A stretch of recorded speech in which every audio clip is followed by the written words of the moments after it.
Is it Indonesian? Yeah, this is greeting by using Indonesian language. Okay. When you begin your speech, you can just introduce like that, right? Okay. introduce them as, yeah, that would be nice. Anyway, Mhm. okay. Let them also hear, I mean, that language and tell them what that language is, okay? I've sent the YouTube link. Hope you have shared with your research scholars. Okay, those who couldn't get admission, those who couldn't get registered, because we have already registered around 1,000 participants, and hence, if they couldn't register, you can send them the YouTube link so that they can watch it live on YouTube. Oh yeah. Okay, Yes. I see. YouTube link. YouTube link. It's there on WhatsApp, sir. It's there on WhatsApp. I think Yeah. our host and others are getting ready.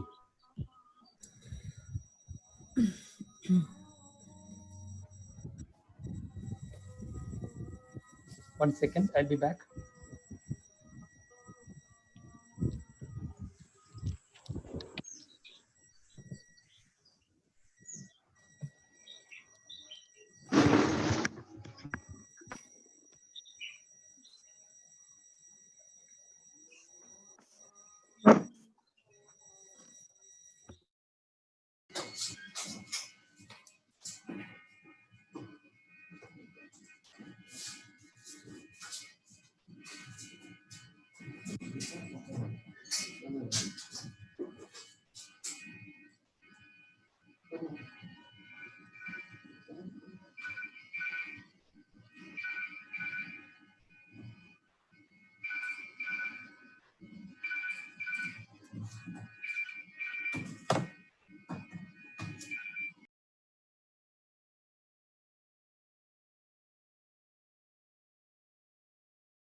Good morning and welcome to Little Flower College, Guruvayoor.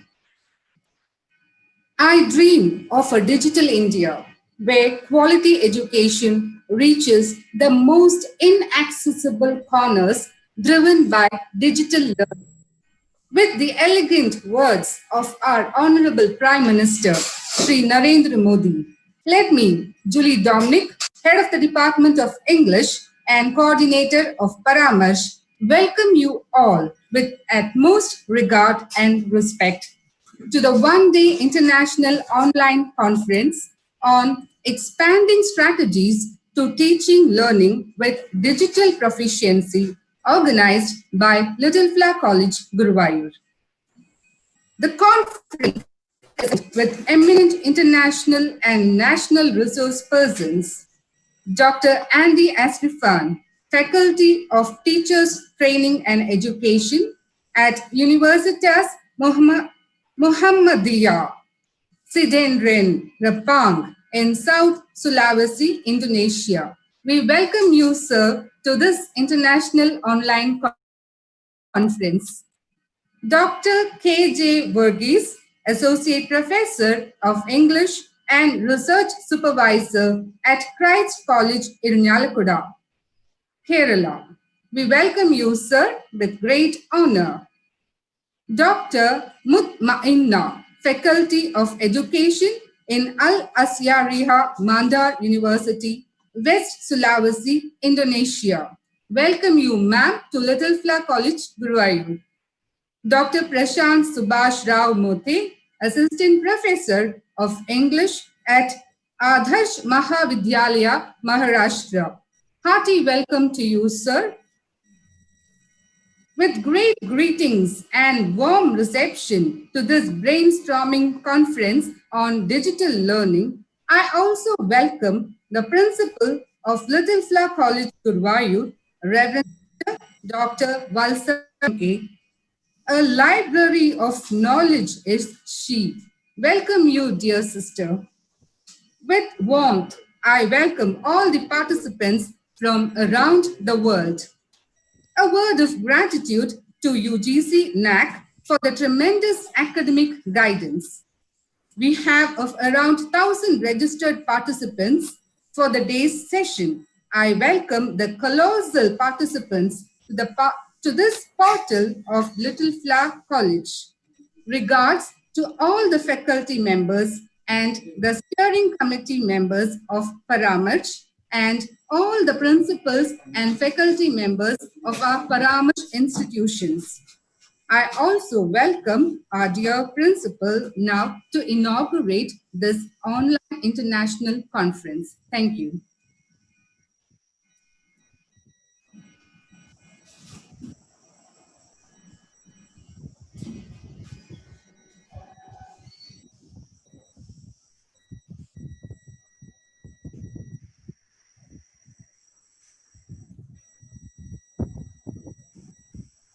Maybe the audio from the principal.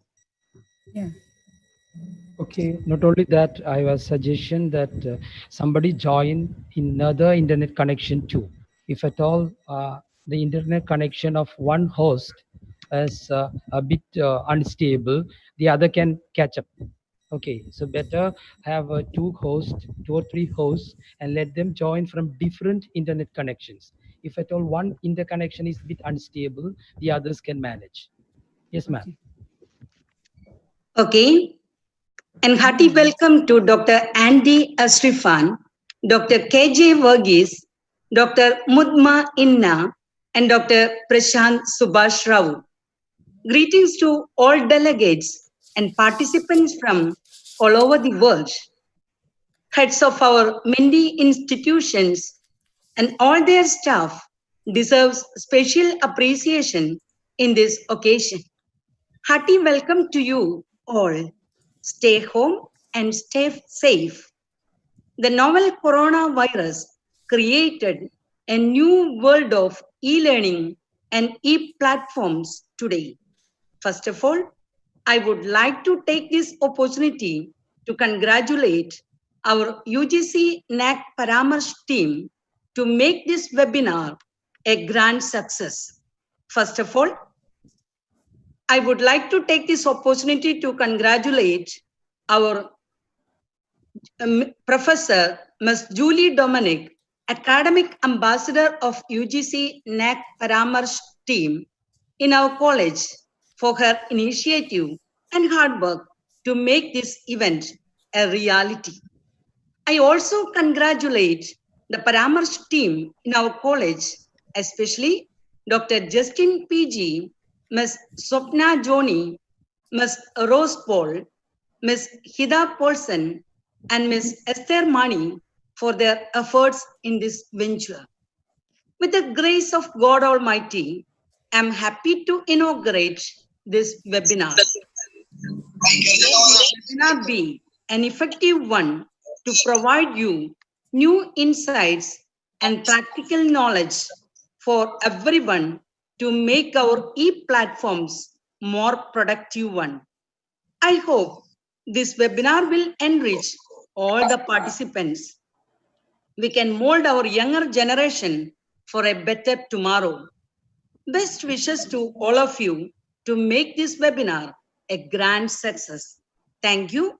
Thank you very much. Thank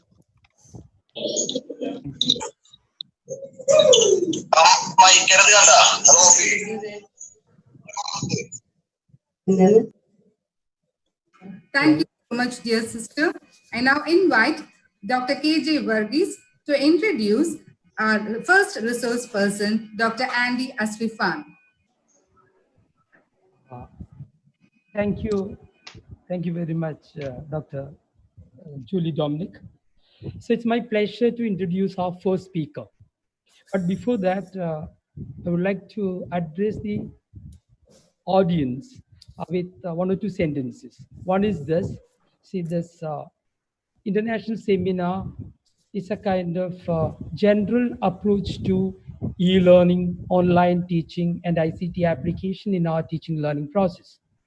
So naturally, there won't be many tools discussed because it is beyond our scope. We have just 2.5 hours time at the maximum. So what we are planning to do is we will have that different platforms in the sense WhatsApp groups, almost 6 WhatsApp groups, where we will be sharing the video tutorials of the different softwares and applications that we are going to discuss here. So that will give ample time for the participants to go through it, go back to these videos and learn better. Now I'm, with pleasure, I'm entering the interested duty of mine.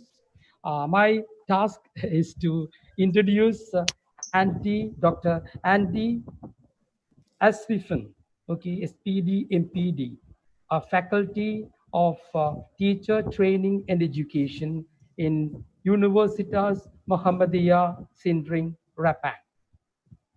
And he is a PhD in language education and education in general from State University Mazir in Indonesia. And he has also done a course in the USA.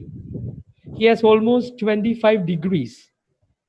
Of course, a few are online degrees, which he has done from different open online courses.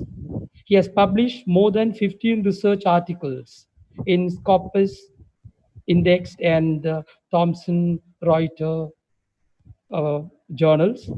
And his research interest is in the area of English language teaching and also in education. And he has a special interest in technology in education. And he has full membership in different associations related to education in Indonesia. He's an editorial member of a few journals. And then to the highlight of us, it is he is an ardent researcher, a researcher of par excellence, especially in technology in education. So over to you, sir, for your presentation, and welcome you to India again, Dr. Andy Asif. Hello. Hi, sir. You can join us now, sir. Okay. You can Okay. share your Yes. screen too after that. Yeah. Oh yeah. Okay. Thank you so much for the organizing committee.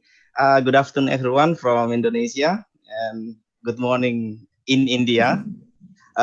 Thank you for having me. It's my honor to be here with you all today in the one-day international online conference on expanding strategy on teaching learning with digital proficiency.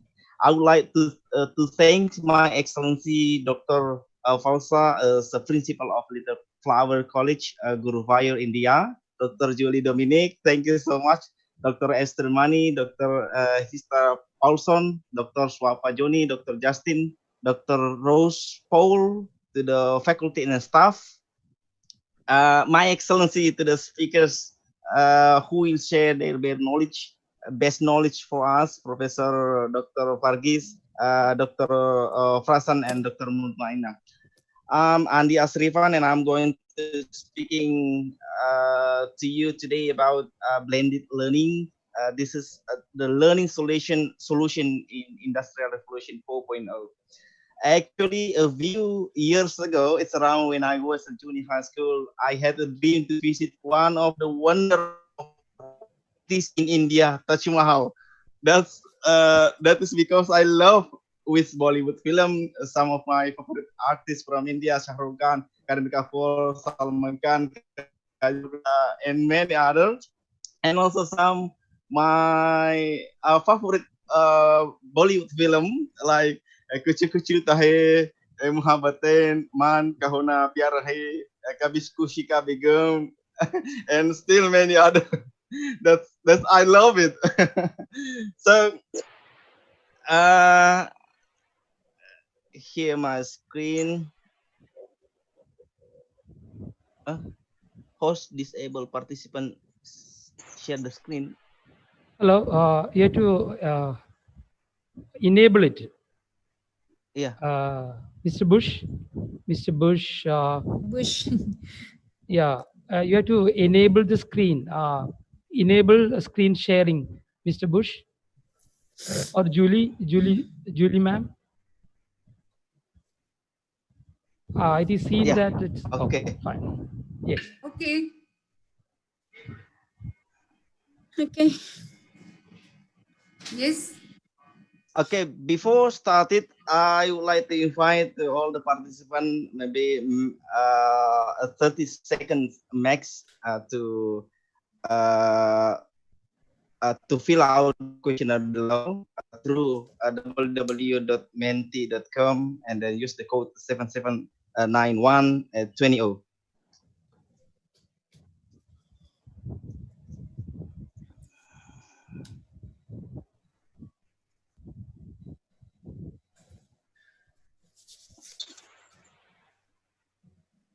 Maybe some participant can fill this.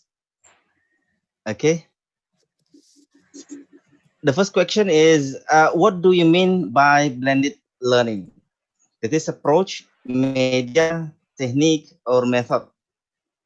It's free to fill and then now the recent understanding about what is the blended learning itself. Okay.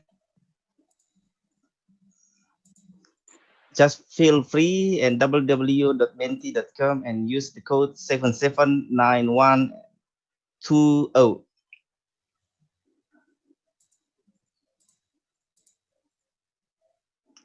Okay, still 2 participants here.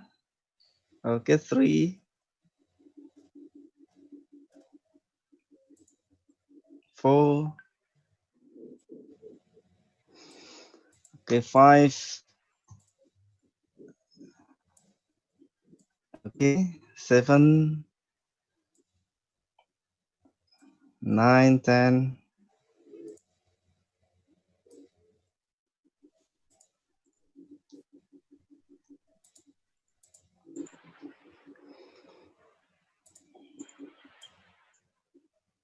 Okay, 14,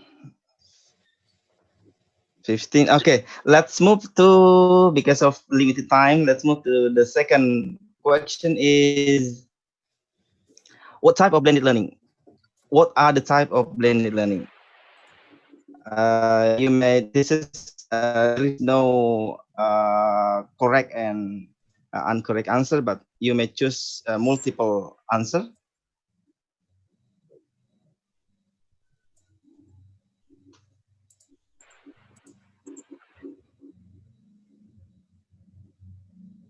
That is the station rotation blended learning, lab rotation, remote. You may choose multiple answer. There is no correct and incorrect answer in this question. Wow. Flip You offer. flip classroom blended learning. This is very common, I think. Flip classroom blended learning. Okay. And the last question, I think I can conclude that majority of the participants here in flip classroom blended learning. The last question is the blended learning effective?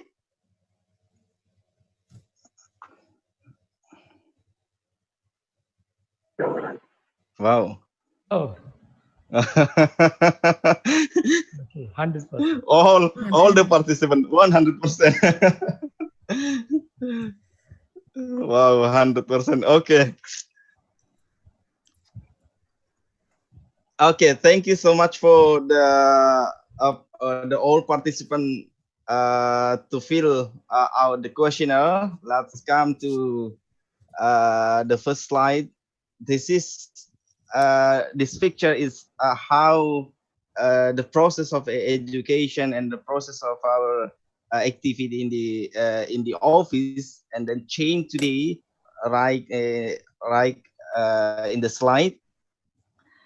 Here, when we use phone to call our darling, our special friend, and down, that's easily to make like this Zoom, Cisco, and then still many platform.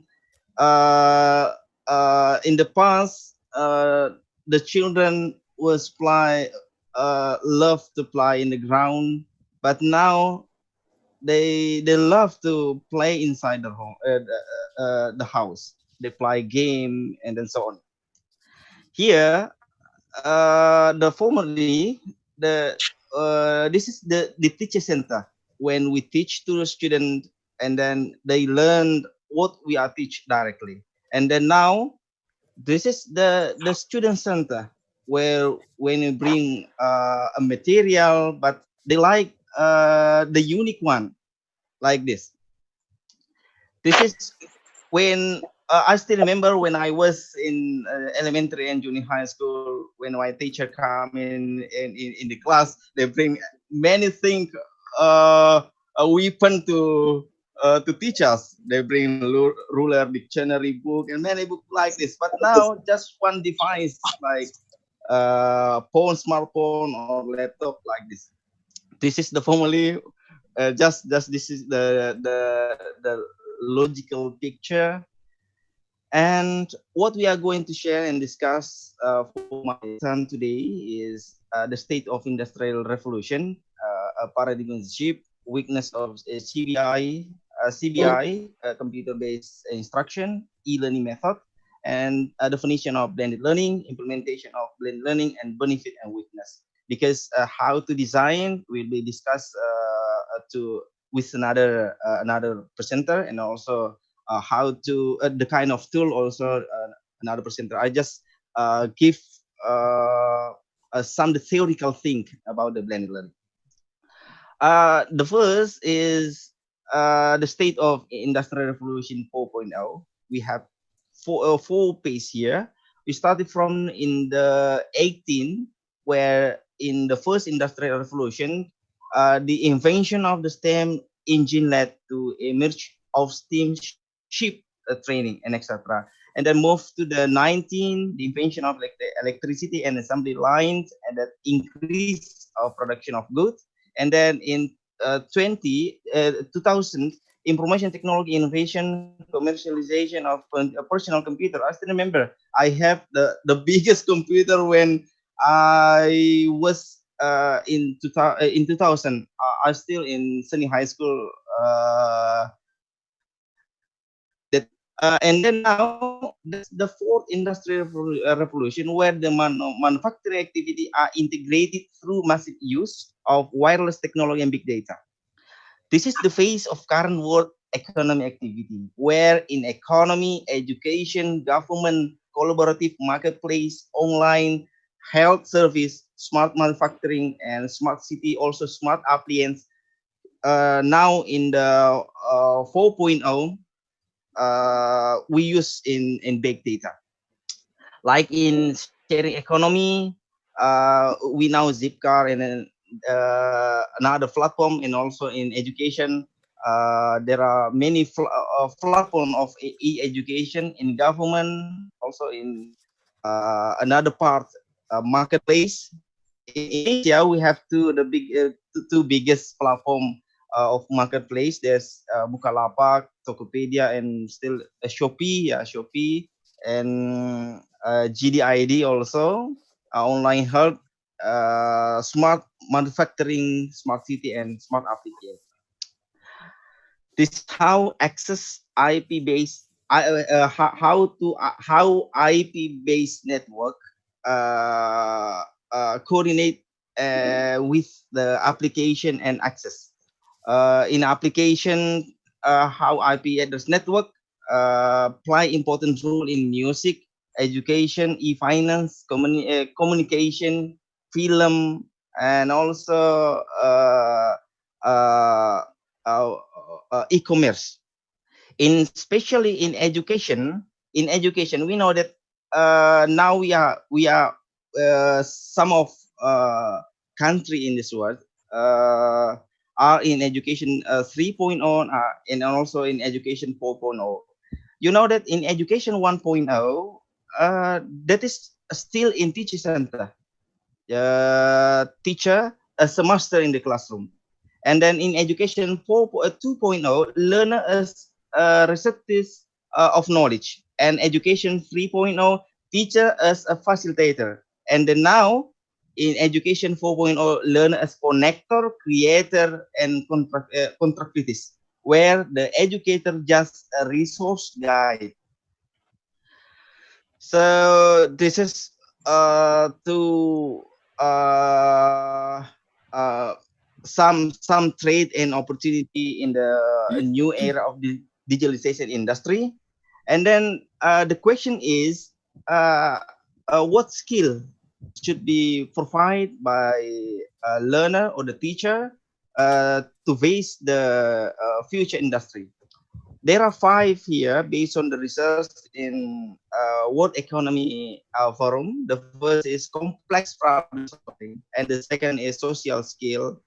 The next is process skill, system skill, and the last is cognitive ability. The other researchers point here is cognitive ability is the highest, and then the next is system skill, complex problem solving, content skill, and process skill. The next question: how to respond to the future? The first is we underline here developing digital skill. We have to prepare ourselves, train ourselves how to learn the digital. Andy Always sir. try and then implement the Hello, Andy prototype. sir. Yes. I Yeah. think somewhere internet is Hello. stable.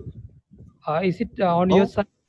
See, I mean, internet is bit unstable. Sometimes you are not heard.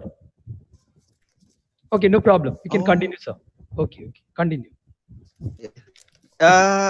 Always try and implement a prototype of the latest technology. Learn by doing. We try and then we practice, explore new form of collaboration, and then collaboration is carried out between industry, academia, and the community. We have to make the collaboration between the 3: industry, academia, and community. And the last is as a teacher or as a curriculum principal, how to develop an educational curriculum that has include material related to human digital skill.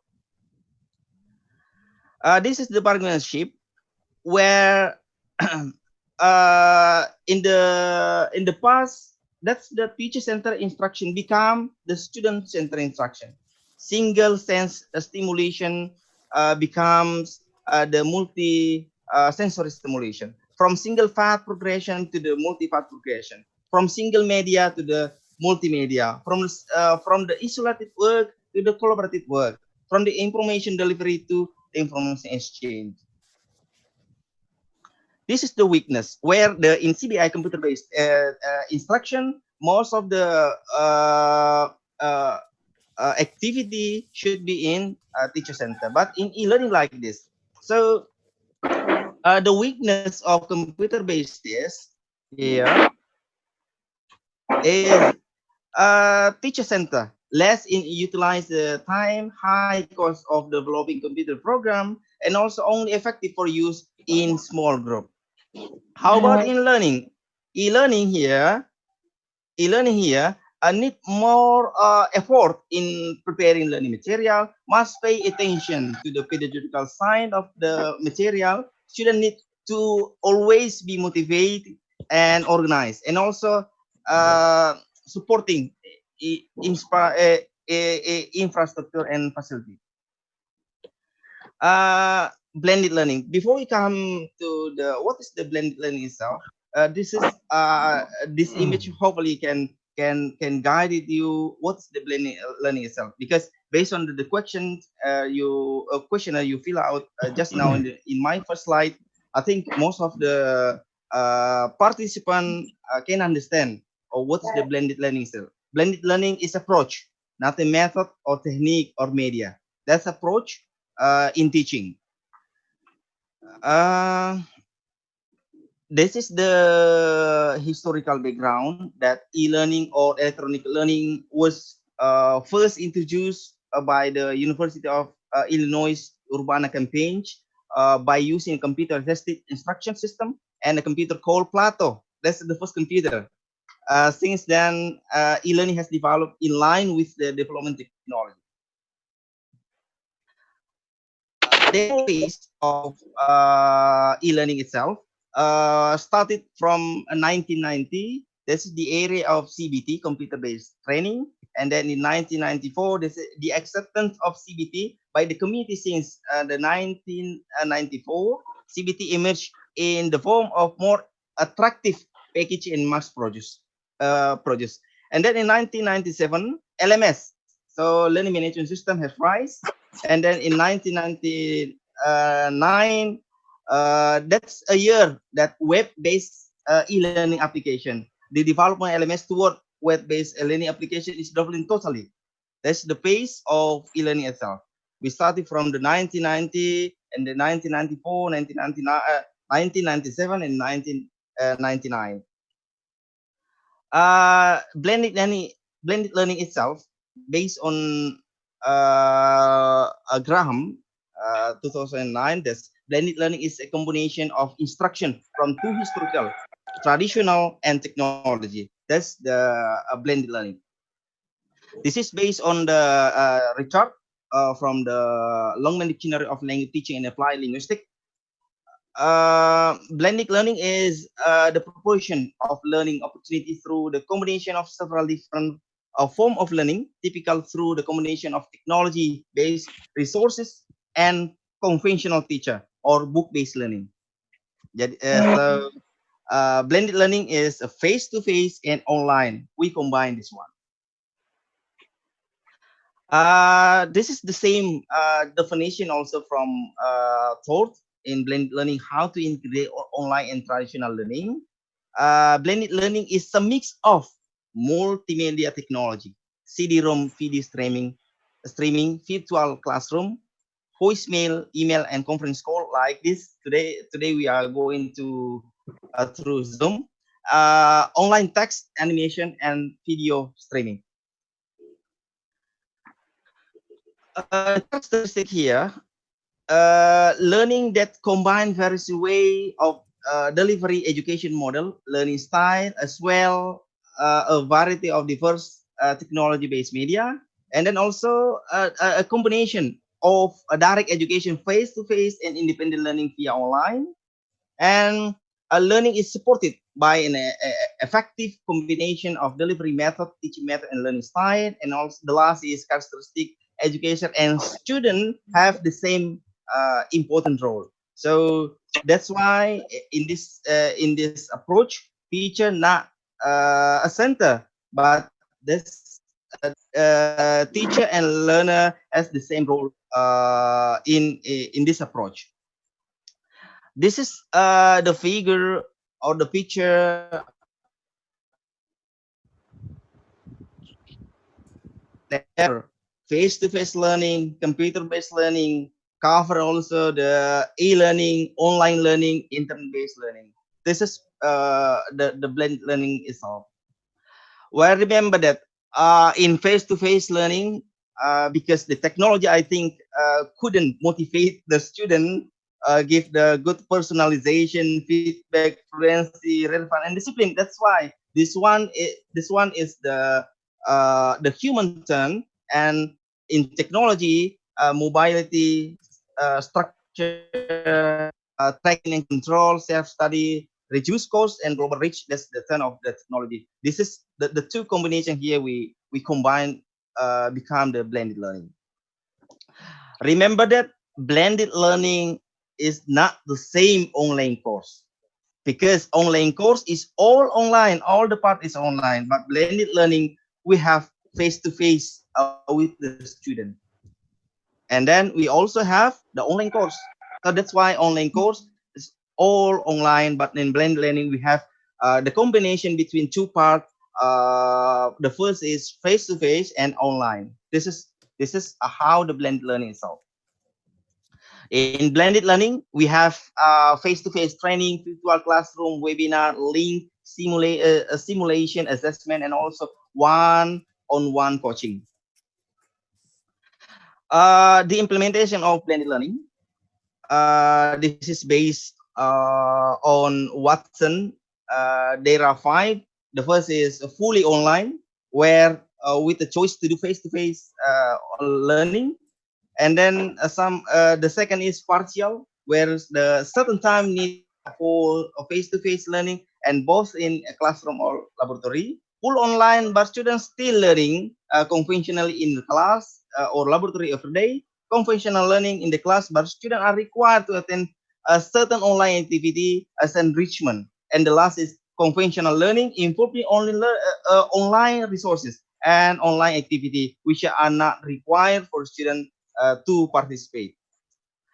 Here to open our mind, how the proportion of content delivery online. The traditional here, zero online.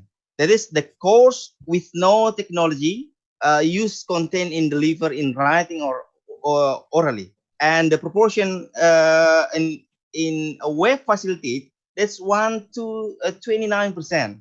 That is which use web-based technology to facilitate what is essentially to face-to-face course, use the course management system or web page to post and syllabus assign, for example. And then in blended learning, we have 30 to 79% online, where is the blended online and then blend online and face-to-face delivery. And then a full, in the type of course, full online, that is more than 80%. That's a course where most of all the content is delivered online, typically have no face-to-face meeting. This is the benefit, because every method, every material approach and technique have a benefit and also the weakness. It's depend on our condition, the condition of the facility, and then also the condition of the who bring or who deliver the media, method, or technique. The benefit of blended learning enrich pedagogical. And the next is open access and knowledge, facilitate social interaction, facilitate personal agency, and also offer cost effectiveness and provide an opportunity for reaching a large globally dispersed audience in a short period of time. And the last is blended learning provide is of revision. This is the the additional benefit. Blended learning allow teaching to continue when school closed. Right now in our pandemic COVID-19, because we are not allowed to come in the campus, in the school or campus. So we teach through blended learning. And then also the student become active learner. Blended learning can alleviate the negative effect of poorly designed online program with high quality instructor lab and session. For teacher, there are 10 benefit here. Better information, extended time with student. This is something I got this problem, extended time with teacher when I teaching, because in Indonesia for one meeting it's about one and a half hour to 2 hours for one class, for one meeting in every class. Sometimes I forgot to I don't remember when I enjoy the class, make laugh and so on. So sometimes the other teachers are outside the class waiting for my class close. This is, but in blended learning we can extend our time with students. The weakness are teacher need to have skill. This should be practiced. Organized e-learning. Teacher need to develop and manage e-learning system. Teacher need to prepare a digital references, a reference for students. Unequal supporting facility and infrastructure for students. And also certain learning strategies are needed to maximize the potential of blended learning. This is the weakness that we have faced in some places, I think, especially in Indonesia. Sometimes the internet connection are unstable, and also some student having a good device to connect with us. This is some related finding to answer and support the first slide in the third question in my questionnaire. Is it interest for student? There are many researches I found several days ago. I got from the article that, and all the article here agree that blended learning can encourage and motivate, and then that easy, and then also help the student, the teacher uh, to give or to teach in the classroom. There are many. In the last of presentation, I will share this one, this, and then I have also some books that supporting about the blended learning. I will share to the committee, and then the committee will share to all the participants. Okay, this is my keep in touch. Yeah, if someone want to share anything, and then if you want to need material, and also me, you can keep in touch with me free. Okay, the last just need again your free especially my and use the code 6802007.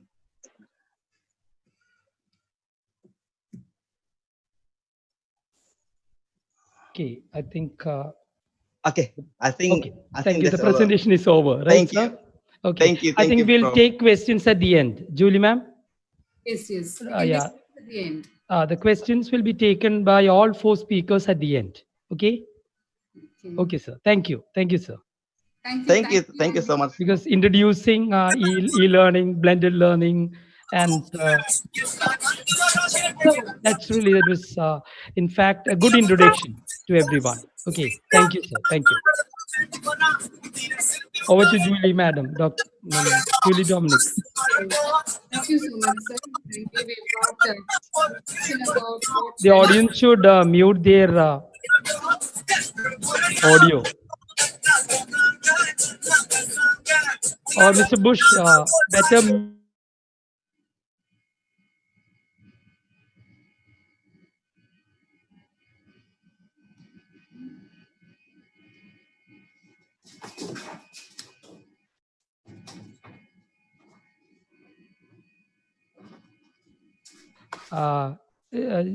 Julie, ma'am, we'll go to the next yes, speech, maybe next presentation, ma'am. audible. Yeah, yes, audible. So I think we can move on to the next very informative resource person, Dr. Kj Virgis. He is, as we all have introduced him, is an associate professor in English and research supervisor at Christ College Autonomous, Irunalakuda, affiliated to the University of Calicut. His doctoral degree is in English language teaching through information communication technology. He has 2 postgraduate diplomas to his credit, one in journalism and the other in English language teaching. He is also a resource person for conferences on ICT applied language teaching. He is a visiting faculty of national and international training programs. He was a chairman of Board of Studies in Functional English at the University of Calicut. He has spoken in international conferences in Malaysia, Hong Kong, Nepal, Thailand, Oman, Vietnam, Indonesia, UAE, etc. He is a member of doctoral committees in several universities and a PhD educator in 5 universities in India. His areas of interest are technology in education, NLP, and language and technology. So it goes a list of awards and recognitions to Dr. Kj Virgis. And we are really happy to have you, sir, as a resource person to this online international conference. And now we shall have your session, sir. Welcome, welcome to the session. Thank you, ma'am. So it's at the outset, I should thank the organizers for hosting such a wonderful international conference, especially at this time. So it's the need of the hour to introduce, of course, to our teachers how to go about maybe when the college reopens, and to everyone, so that we are just, this is kind of a brainstorming session. We have people from all over the world here listening to us, and then maybe on a later occasion they'll be speaking to us, okay, asking questions and interacting. So I'll share my screen now. Okay, I think the host, okay, no, see, I have to share my screen. Mr. Bush, can you enable? It is disabled now. See, my screen is disabled. So It you is have to on. enable. It is on. It's on? Yeah. Yes. Let me try then. Yes, it's on.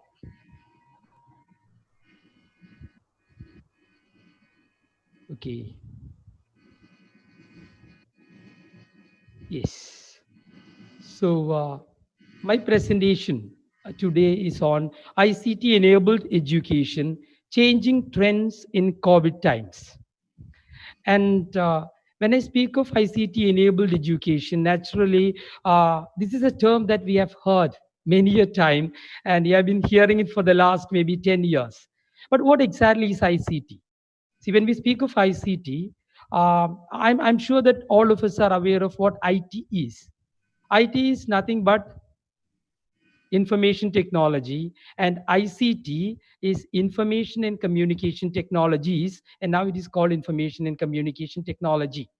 And this information and communication, and why is it that are they different? And if you were to ask me, are they different, say it's almost the same, because IT is an industrial term, whereas ICT is an educational term, especially for its communication possibilities. And I'm sure that uh, yeah, this slide would explain what exactly ICT is.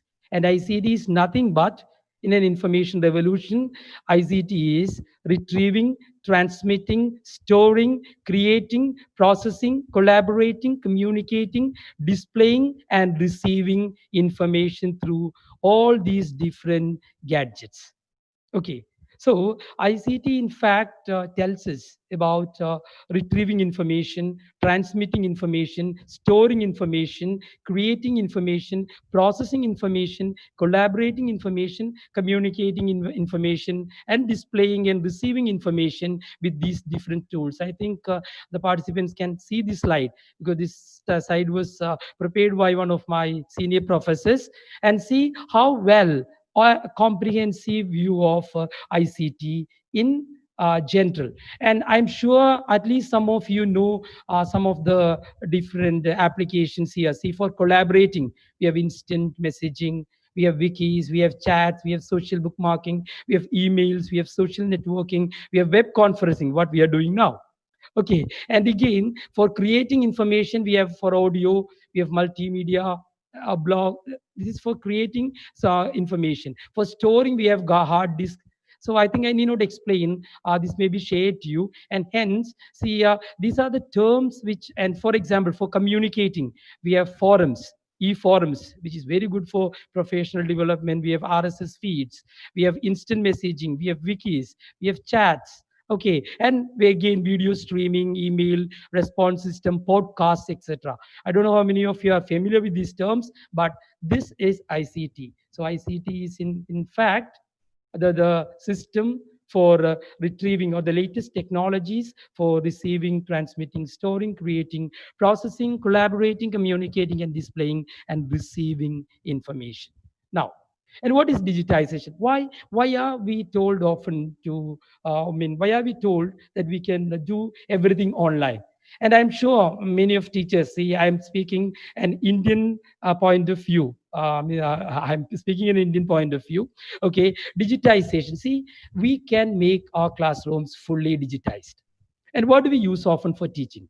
We use for teaching text, pictures, voice, video, and all this can be digitized. Interactive conversations can be digitized. So interactive environments can be digitized. So the whole classroom can be digitized. So that's how we are going to teach. And when we speak of ICT in education, this slide will, tell you what exactly ICT in education mean. That's the first part of my title, ICT in education, changing trends in COVID times. See, ICT in education as, teaching, learning. See, when education means it comprises teaching, learning process, assessment process, professional development, and also administration. Okay. If there are principles here, I'm sure that most of the administrative process, the office might have been automated, libraries automated, even the parent teachers, what you call links are automated. So that is part of administration. And teaching, learning, that's what we are interested, because most of us who are listening to me are teachers. So see, teaching, learning, how we see there in there is content delivery. Now we are in search of platforms. Where should we, how should we deliver? And we are now in search of content creation. How should we create content? Because many of the platforms, especially, are synchronous, which means delayed, like Moodle or what do you call WhatsApp. There we have to create the content and disseminate it. Okay, give it to our students or beneficiaries. So we are very much worried about how to create content. How can we create content, e-content? Okay, so that it can be given to our students, and which is a method or which is a platform that we should use, whether it should be a synchronous platform, that we'll be discussing it later. Synchronous means when teachers and students are alive, like Zoom. See, we are synchronous now because YouTube live is there and also Zoom is there, so naturally we are now interacting live. So that is a synchronous platform. Zoom is there, WebEx is there, then naturally Google Meet is there. Then there are many other platforms which we are not familiar. Okay, where Play is there, Microsoft Teams. So all these different platforms. So this is a content delivery platforms. Okay, you have MOOC courses. We have LMS, that is learning management system. Like we have flipped classrooms, which Dr. Andy has already mentioned. Okay, which I'll be elaborating on. There is learning, mobile learning. We can teach through mobiles, or we can the learning can be mobile, both ways. It cuts both ways. Okay, mobile learning is teaching via mobile gadgets and learning via mobile gadgets. Okay, then there are assistive technologies, a lot of things here. This side, that that what pink color. Okay, I'm not very good at colors. Okay, so this side we have the creating content. See, authoring tools are there. There are many authoring tools and open source ways which we can use absolutely free. And we have what do you call other tools here. RLOs are there. Then accessing content, we have internet. So this is this particular slide, and then assessment. And we haven't seriously thought of assessing our students through online methods. There is e-portfolios, which we'll have to show. I mean, we have to begin very early. It's not like just conducting an examination through Moodle or some other LMS. But we have to plan. See, e-portfolios are very common in almost all countries. Where in these e-portfolios, they record, from this is a kind of assessment which is done from the point of entry to the point that they leave the college. Everything. There may be videos there. There'll be, of course, their examination results, everything together, and LMS. So these are, of course, the different tools, and of course professional development. And I'm sure those who are listening to me are all teachers. How do we really develop professionally? That's a big question. Okay, of course. Who are the people with whom we often interact? Do we attend online courses? Big question. One, see, do you have digital publications? Do you have an e-teaching portfolio? Do you have an ICT online group where things are? Are we members in e-forums, discussion forums? And recently there was an international, not a webinar, but a face-to-face international, where there was a core group discussing, and we decided that teachers who are not networking are not working. I think I'm clear. Teachers who are not networking are not working. And I think maybe many of us think that this is networking. This is how we should network and professionally develop. Okay. Now, a few things, a few theory which will help you. We may have our own doubts whether online teaching is effective or not. And I would say online teaching gives us a lot of opportunities, a lot of possibilities when you are into it. For example, we learn, it is said that we learn 1% through taste, 1.5 through touch, 3.5 through smell, 11% through hearing, and 83% through sight. I'm sure, see, this is, I'd be very careful when I say 83% through sight, because there are people, okay, who are visually challenged. They learn better, because once when I was presenting, somebody challenged me, because a visually challenged often learns better than us, but they are specially equipped to learn. But for normal beings, this is the way that we learn. Okay, and now here and see how we remember. 20% of what we hear, 30% of what we see, 50% of what we see and hear. Yes, 20 plus 30, 80% of what we say, and 90% of what we say and do. And let me ask you one question. See, often our classes are limited to 20 plus, sometimes 30, 50. But when we use ICTs or these kind of latest technologies, we can almost make it 90%. Okay, I'll explain how it is. And now, this is Edgar Dale's cone of experience. Maybe those who have done their beard would know. This is Edgar Dale's cone of experience, where, see, according to him, and the experiential learning is minimum, okay, through verbal method. Verbal method, experiential learning is minimum. This is least effective. And see the next one, chalkboard. And chalkboard is often said to be the first technology in the world. First technology. Okay, chalk and board. And even now, we use it profusely. That's it. Okay, and see the other technologies. We have display boards, models, then working models, charts, and see the other one, a pediascope, slide projection, which we are using now. I mean, many of the schools and colleges are not equipped with mounted LCDs, so they are using it. Okay, overhead projectors, OHPs, which are replaced by slide projectors. And see the last one, that is television or that media. Okay, ICT and latest technologies. See, you can give projects, excursions, etc., individual doing experiments, of course, when we are face to face. But if you can't do that, there are virtual labs where students can experience almost 95% of the experience that they have otherwise. Okay, in the classroom. So these VCR, ICT, latest technologies, etc., will help any teacher to give maximum to their students. See, the tip of the cone. Tip of the cone, verbal method is least effective, and this is the base of the cone, which is maximum effective. And this experiential learning is directly connected, directly proportional to their retention level. So maximum retention will happen, maximum experience would happen when we use these technologies. So we cannot say to a certain extent, see, that is just because we need to change. That's all. Okay, there's a saying, very interestingly, and I don't know whether I have time to tell you that, because I began my research with reading one book, that is William Pepper's Children's Machine, where he speaks of three groups of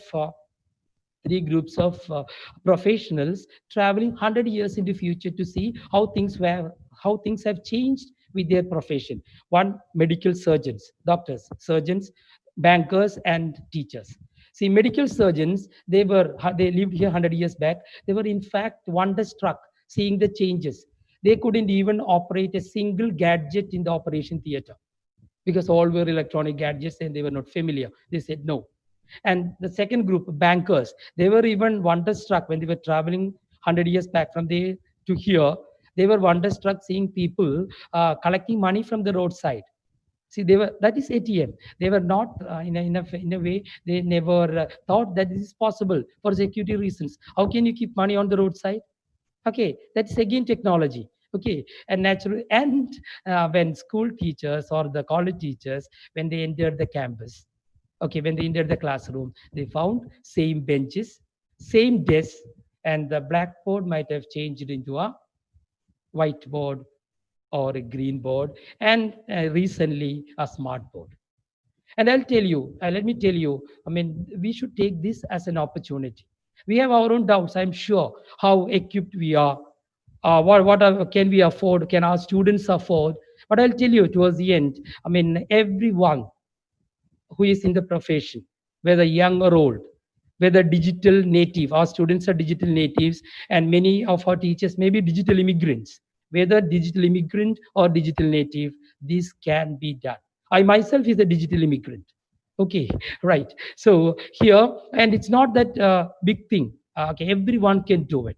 So let's see, I pass on to the next one. So, what is the impact of information revolution? There is a metamorphosis, a complete, thorough change of new processes or introduction of new processes and practices in all spheres of human enterprise, and it has revolutionized, in fact, human interactions across the world, and it is the whole thing has what you call dwindled down to a global village. I think global village is a very familiar term to you. That's why we can listen live to people who are in Indonesia, because I also had an opportunity to interact with so many peoples, so many great linguists who were whose books I have read when I was doing my PhD, which I'm reading still now, like David Crystal, with whom I could interact, all because of this pandemic. Okay, then I'm passing next, the information revolution, and what are the educational implications? There's a This is a tremendous challenge to teachers. I would put it as a challenge, but what I mean is it's an opportunity. Though because we often call it as a challenge, but it is an opportunity to rethink their basic tenets. We have been teaching in a particular way till now. We have to change to deploy media in a creative and productive ways. Media, I'm sure, 100% effective, and we should deploy the media in creative and productive ways to restructure education, to respond progressively and constructively to the social and technological changes. And even the scenario has changed. I've been saying this for a very long time, but now even the scenario has changed. We are forced, I don't know whether I can use the word forced, to teach online, to incorporate these different technologies into our teaching learning process. And now, and see that we often have our own.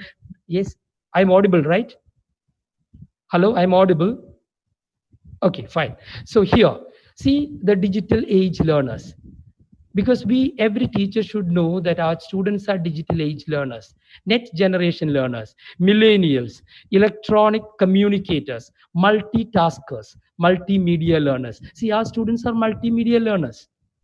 They would love multimedia programs for learning. And if we can create multimedia, what is multimedia? Everything together, all media together, our sound, graphics, video, everything together makes multimedia. So if you can give multimedia classes, otherwise in classroom, our multimedia is it's interesting, our voice, what we do on the board, and our body language. That is our multimedia in the classroom. Okay, without any other me. But here online, the multimedia means it's a combination of all media, depending on our own what you call how we are equipped, our own what you call technological knowledge. We need not be what you call great techies to do that. Normal technology would work. Okay, and multimedia learners, they are online collaborators. It's enough that we give them a chance. But now I'm going to speak about what is the impact of ICT on teaching learning. In fact, we have to change the way the teachers teach and the students learn. And there is a big role change happening. And what is that role change? See, till now we were knowledge transmitters. We go to the class and transmit the knowledge. And the students often considered us as the primary source of information. Okay, but now we have to change to be, I think Dr. Andy has already mentioned it, learning a facilitator. We have to be a facilitator. We should be a collaborator. Team teaching is necessary. We need to collaborate. You cannot do, no, what do you call, no man's an island, or no one can play the game alone. We need to collaborate. Teachers should become coaches. Okay, we can in a way concentrate more on their skill development. Knowledge navigator. Okay, we should be knowledge and we should be a co-learner. Every time we are learning new softwares, because all these softwares were not familiar to us, I'm sure, but we are slowly learning it, and it's not difficult, whether digital native or immigrant. It can. Now teachers, and the other shift is teacher controlling and directing all aspects of learning. That was what was that happens in our classroom. Teacher controls and directs all aspects of learning, but teacher giving students more options and responsibilities for their own learning. Okay, but in the other one, yeah, we need to train students too. Very important. Teacher gives a lot of options and responsibilities for their own learning. I now see my own daughter learning. Okay, and she has to listen, and we should also give them what you call assignments, feedback forms on Google Forms maybe, so that naturally what happens is they will come, because they are very what you call very comfortable with all gadgets. They are all comfortable with gadgets. Maybe we are not that much, but it can be easily learned. They are very comfortable, so whatever we give them they will do. We can integrate whiteboard.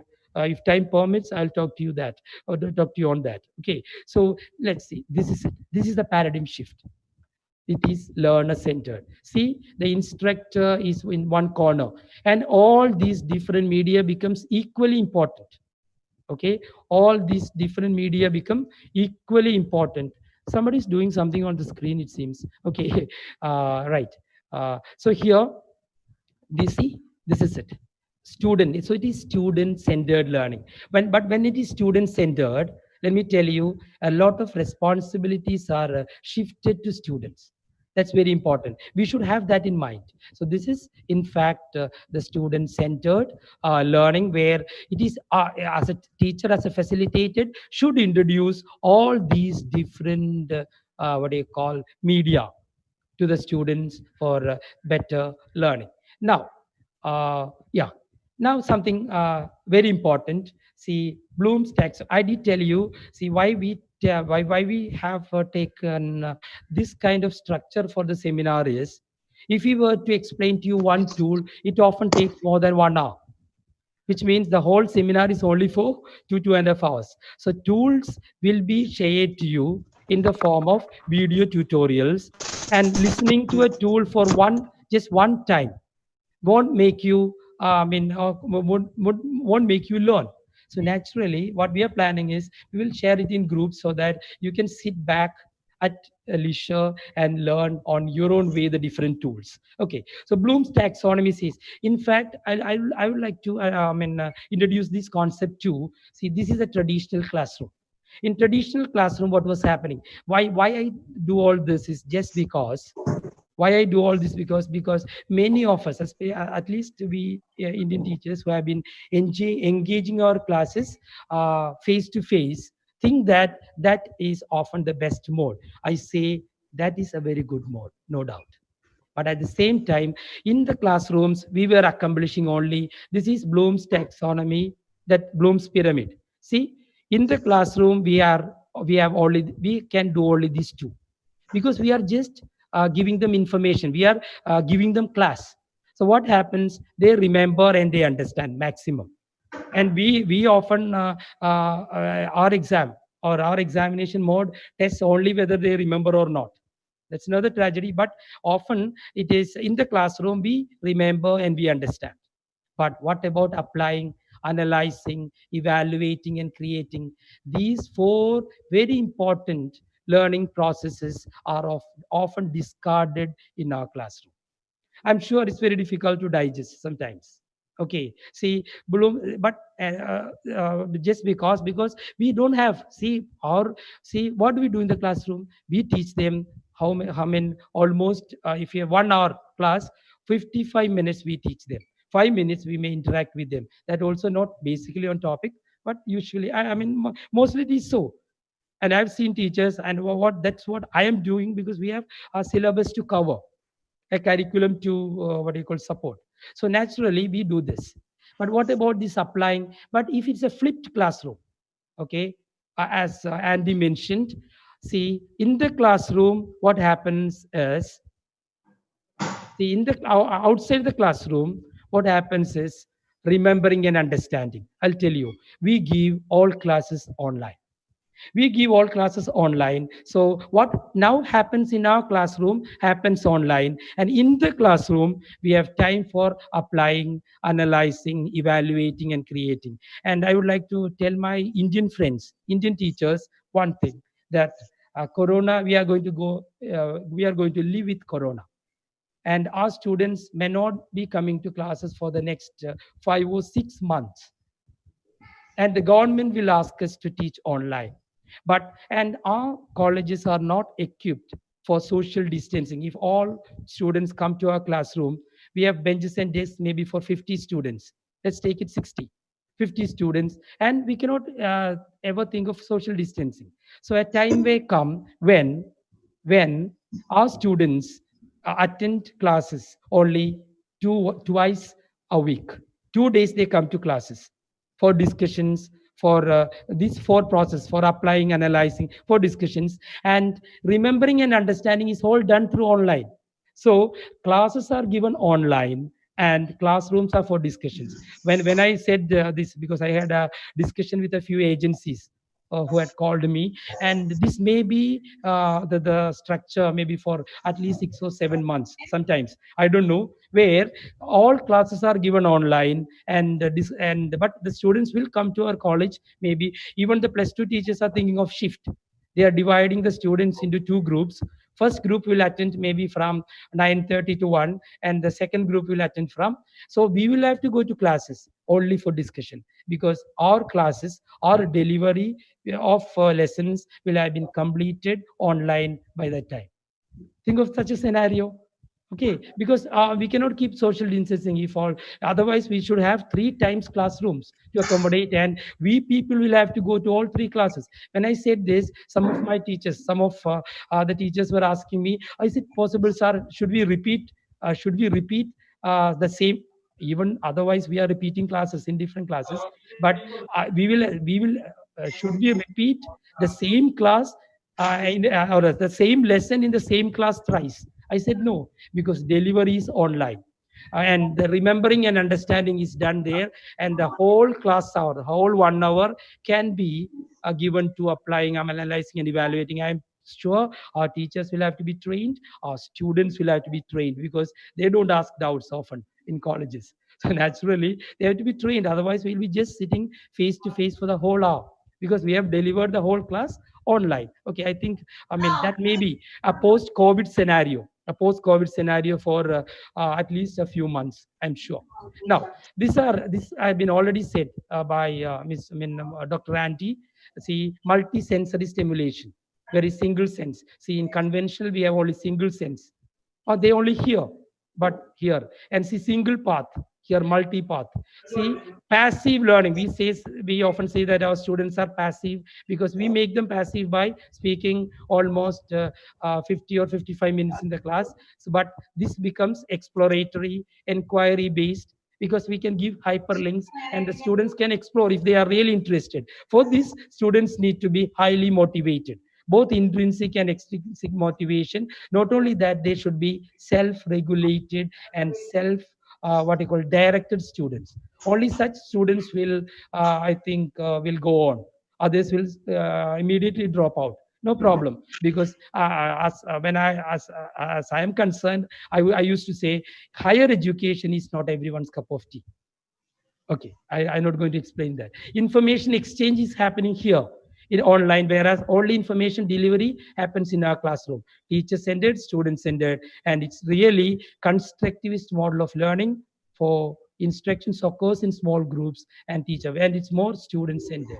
Okay, now as the time. Okay, I mean, next is synchronous teaching. As I said, we have Zoom, Google Meet, Cisco WebEx, Skype, etc., where we can. But often there are a lot of connectivity issues. A recent survey says, I'm speaking of India, not of Kerala, only 40% what they call people have internet connectivity. That's Indian scenario. Indian scenario. Kerala is much better, but Indian scenario only 40%. So naturally, the digital divide, how the students would access our classes, all are questions. So synchronous teaching, and our internet is not that strong. Okay, internet strength when compared to other undeveloped and developing countries, ours is not that good. Okay, with all that, see, synchronous teaching, Zoom, Google Meet, etc. means, here synchronous means students and teachers will have to be live at the same time. Okay, but better one would be asynchronous teaching. We have Moodle, we have Google Classroom, Edmondo, even WhatsApp and Telegram can be used. Create a video and put it in this platform, either WhatsApp or Moodle, and give share notes through WhatsApp. Everything can be shared. So this is asynchronous, and students can go to that video any time. See, in our usual classes, what happens when one class is finished, it is over. But if it's a video, students can go back to it umpteenth time, anytime, anywhere, any pace, depending on the speed of the students. Some are slow learners, some are fast learners. So this would be a real blessing for them, maybe a blessing in disguise. Okay, so Moodle, Google Classroom, Edmondo, even WhatsApp. See, if your students have WhatsApp, don't worry. WhatsApp tutorials are very effective. We have done it in Christ College. Okay, and it was very almost three groups, 500 teachers participated. Or Telegram app is also very good. It's something like WhatsApp. So synchronous and asynchronous. Then when we use this tips for creating a successful tutorial, and suppose we are creating videos, I think I should say this: select right tools. I'll be showing some tools next. Select right tools. It depends on you. So that's why if I introduce one tool to you, it may not be interesting for you. But different, I'll be showing a few tools, and the video or the tutorial videos, both in Malayalam, in our regional language, dear international participants, in Malayalam and also in English, can be shared. Just sit with your laptop on, switch on your the video on your mobile, do it, and that is perfect. That is a workshop like thing. Choose the right recording location. When you recording location should also be in rice. Okay, see, I have kept my library as a backdrop. It depends. Okay, rehearse before recording, very important. Rehearse it, because I'm sure it is double or 3 or 4 times work for teachers initially, but this record can be played everywhere with customization and modifications. So once we do it, it can be played anyway. You can also engage yourself in Zoom, record it, and give it to them either on WhatsApp or on YouTube, or WhatsApp and YouTube everywhere, because I'm sure many of you are watching it on YouTube live. Think about your viewers, very important. See, when we are in the classroom, we have our students in front of us, right? And we often change our tone, our approach, our attitude, depending on their body language. Here, even now, when I speak all this, I don't know what you people are doing. You may be listening. Some might have muted their video and doing something else. Something maybe the same thing happened to our students too. Something maybe watching TV at the same time listening only audio. I don't know what all things. Sometime maybe say a few will be listening to 3 webinars at the same time. One on mobile, another on laptop, another on what do you call your desktop, still another on your tab. It's all possible. So you have to prioritize in the same way in the channels now. Before, when we had only one channel, it was very easy. Doordarshan only. But there are so many channels, and we browse, we surf, and we often waste a lot of time like that. Okay. And edit post production. Okay. And keep tasks. And all these video tutorials should be followed by tasks, either in the form of in the Google Forms, some quiz, or some feedback, some assignment should be given. Then only we can make sure that students have listened to it and they've understood such questions. Then upload your tutorial video to the right platform. Right platform, we need to what see this it's a place of digital divide. We should decide where to upload, whether it is to WhatsApp group, or whether it is to YouTube, or whether it is to be on Telegram, wherever. So it's very important is the right platform. Okay, and let me tell you, we are moving from brick universities to click universities, and our post-COVID scenario would be a brick and click universities, no brick universities. And let's not worry about our teaching posts, etc., but this is going to happen. Almost all refresher courses and orientation programs have moved to MOOC programs, NPTEL and Swayam. So that's what's going to happen. Okay, so upload your tutorial videos. Now, see, this I'm just introducing a few simple screen capture softwares with which you can create videos, and all these video tutorials will be followed after the seminar in your WhatsApp groups. One is OBS Studio, okay, Windows, Mac, and this is you can I mean there'll be two screens. It's quite easy to create a what do you call a video tutorial, okay, with your PPT and with or whatever you have. What is whatever appears on the screen with your face, when with you talking, will appear in the video. Okay, so screen capture OBS is a wonderful one, and when you use OBS, you can also get it edited through Live. Live, because a very little editing facilities are with OBS. So go to Live so that you can edit it. Okay, edit it and present it for your students. Another one is this is a very screen castomatic. See, suppose if you want short videos of 15 minutes, this is the best. Only 2 3 simple steps. Go to the website, click on what you call edit, start video recording. Then you record the video, you speak, you share your screen, and everything will be captured like this as it is shown in the figure. Okay, so try out. So this is quite easy. Try our video editor. Okay, this is a very simple screen, all 15 minutes videos, and it would be nice if you give such small videos to your students. Chunking is called, so in the small groups, so that it will be very effective. Yeah, so that is a screen. And another one is Active Presenter, Atomy Active Presenter, another video editing software. And all these video tutorials, how to do it, is there on the net, and we will be sharing it with you. Another one, and before I wind up, I would like to tell you one more thing. See, the technological and pedagogical content knowledge, something very important for us. See, because three circles, one is our technological knowledge, another is the pedagogical. This is the content knowledge. All teachers have it, no doubt. They've been studying, so content knowledge is there, maximum. Okay, CK. Then it is a pedagogical knowledge. Pedagogical means how to teach. It's important. And I know, we have only BA degrees sometimes, but this is pedagogical knowledge. Okay, and this is technological knowledge. So see, these three domains should intersect for a very effective online teaching practice. Okay, technological knowledge, TK, content knowledge is CK. And if you want to know more about this, again, you can go to, there are so many video tutorials. No, it's very simple. See, sometimes our teachers may have pedagogical and content knowledge. Okay, sometimes they may have technological and content.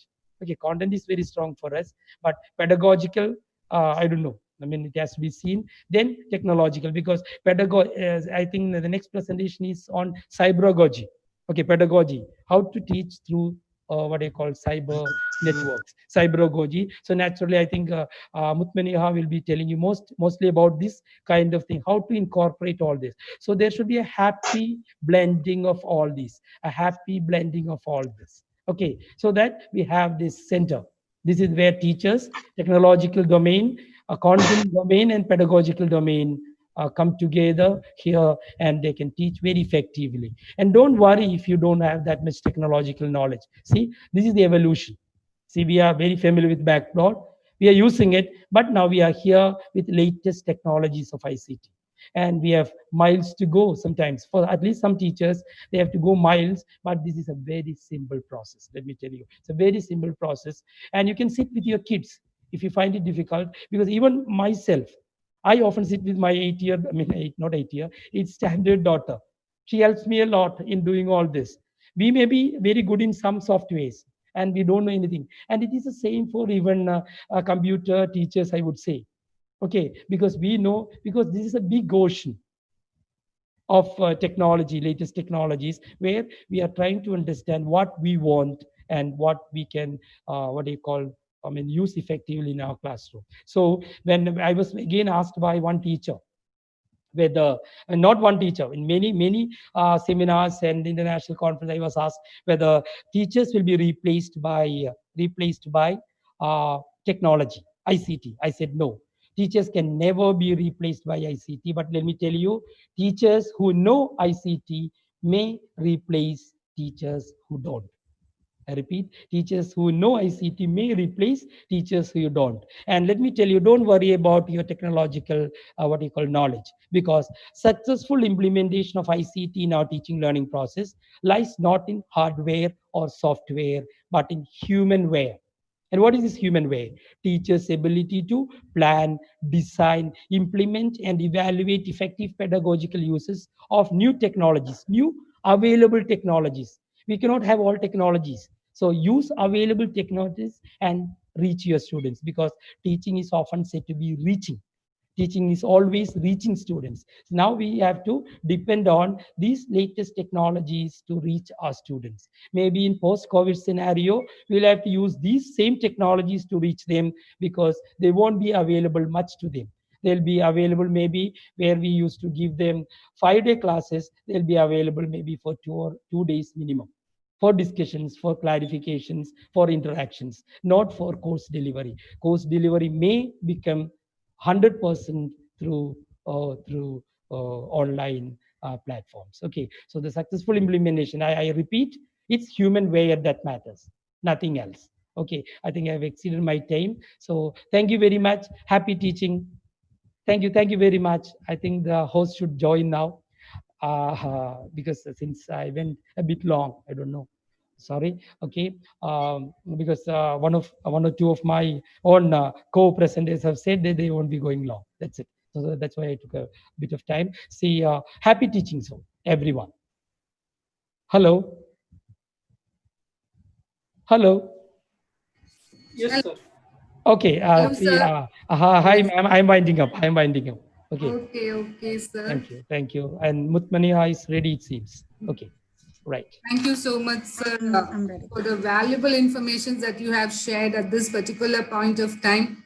Teachers, all of us are really worried about how to How deal to? with the students, how to encounter such a very difficult situation, which is See, I repeat, ma'am, it's not. I mean, it's a challenge, but make it an opportunity, a possibility.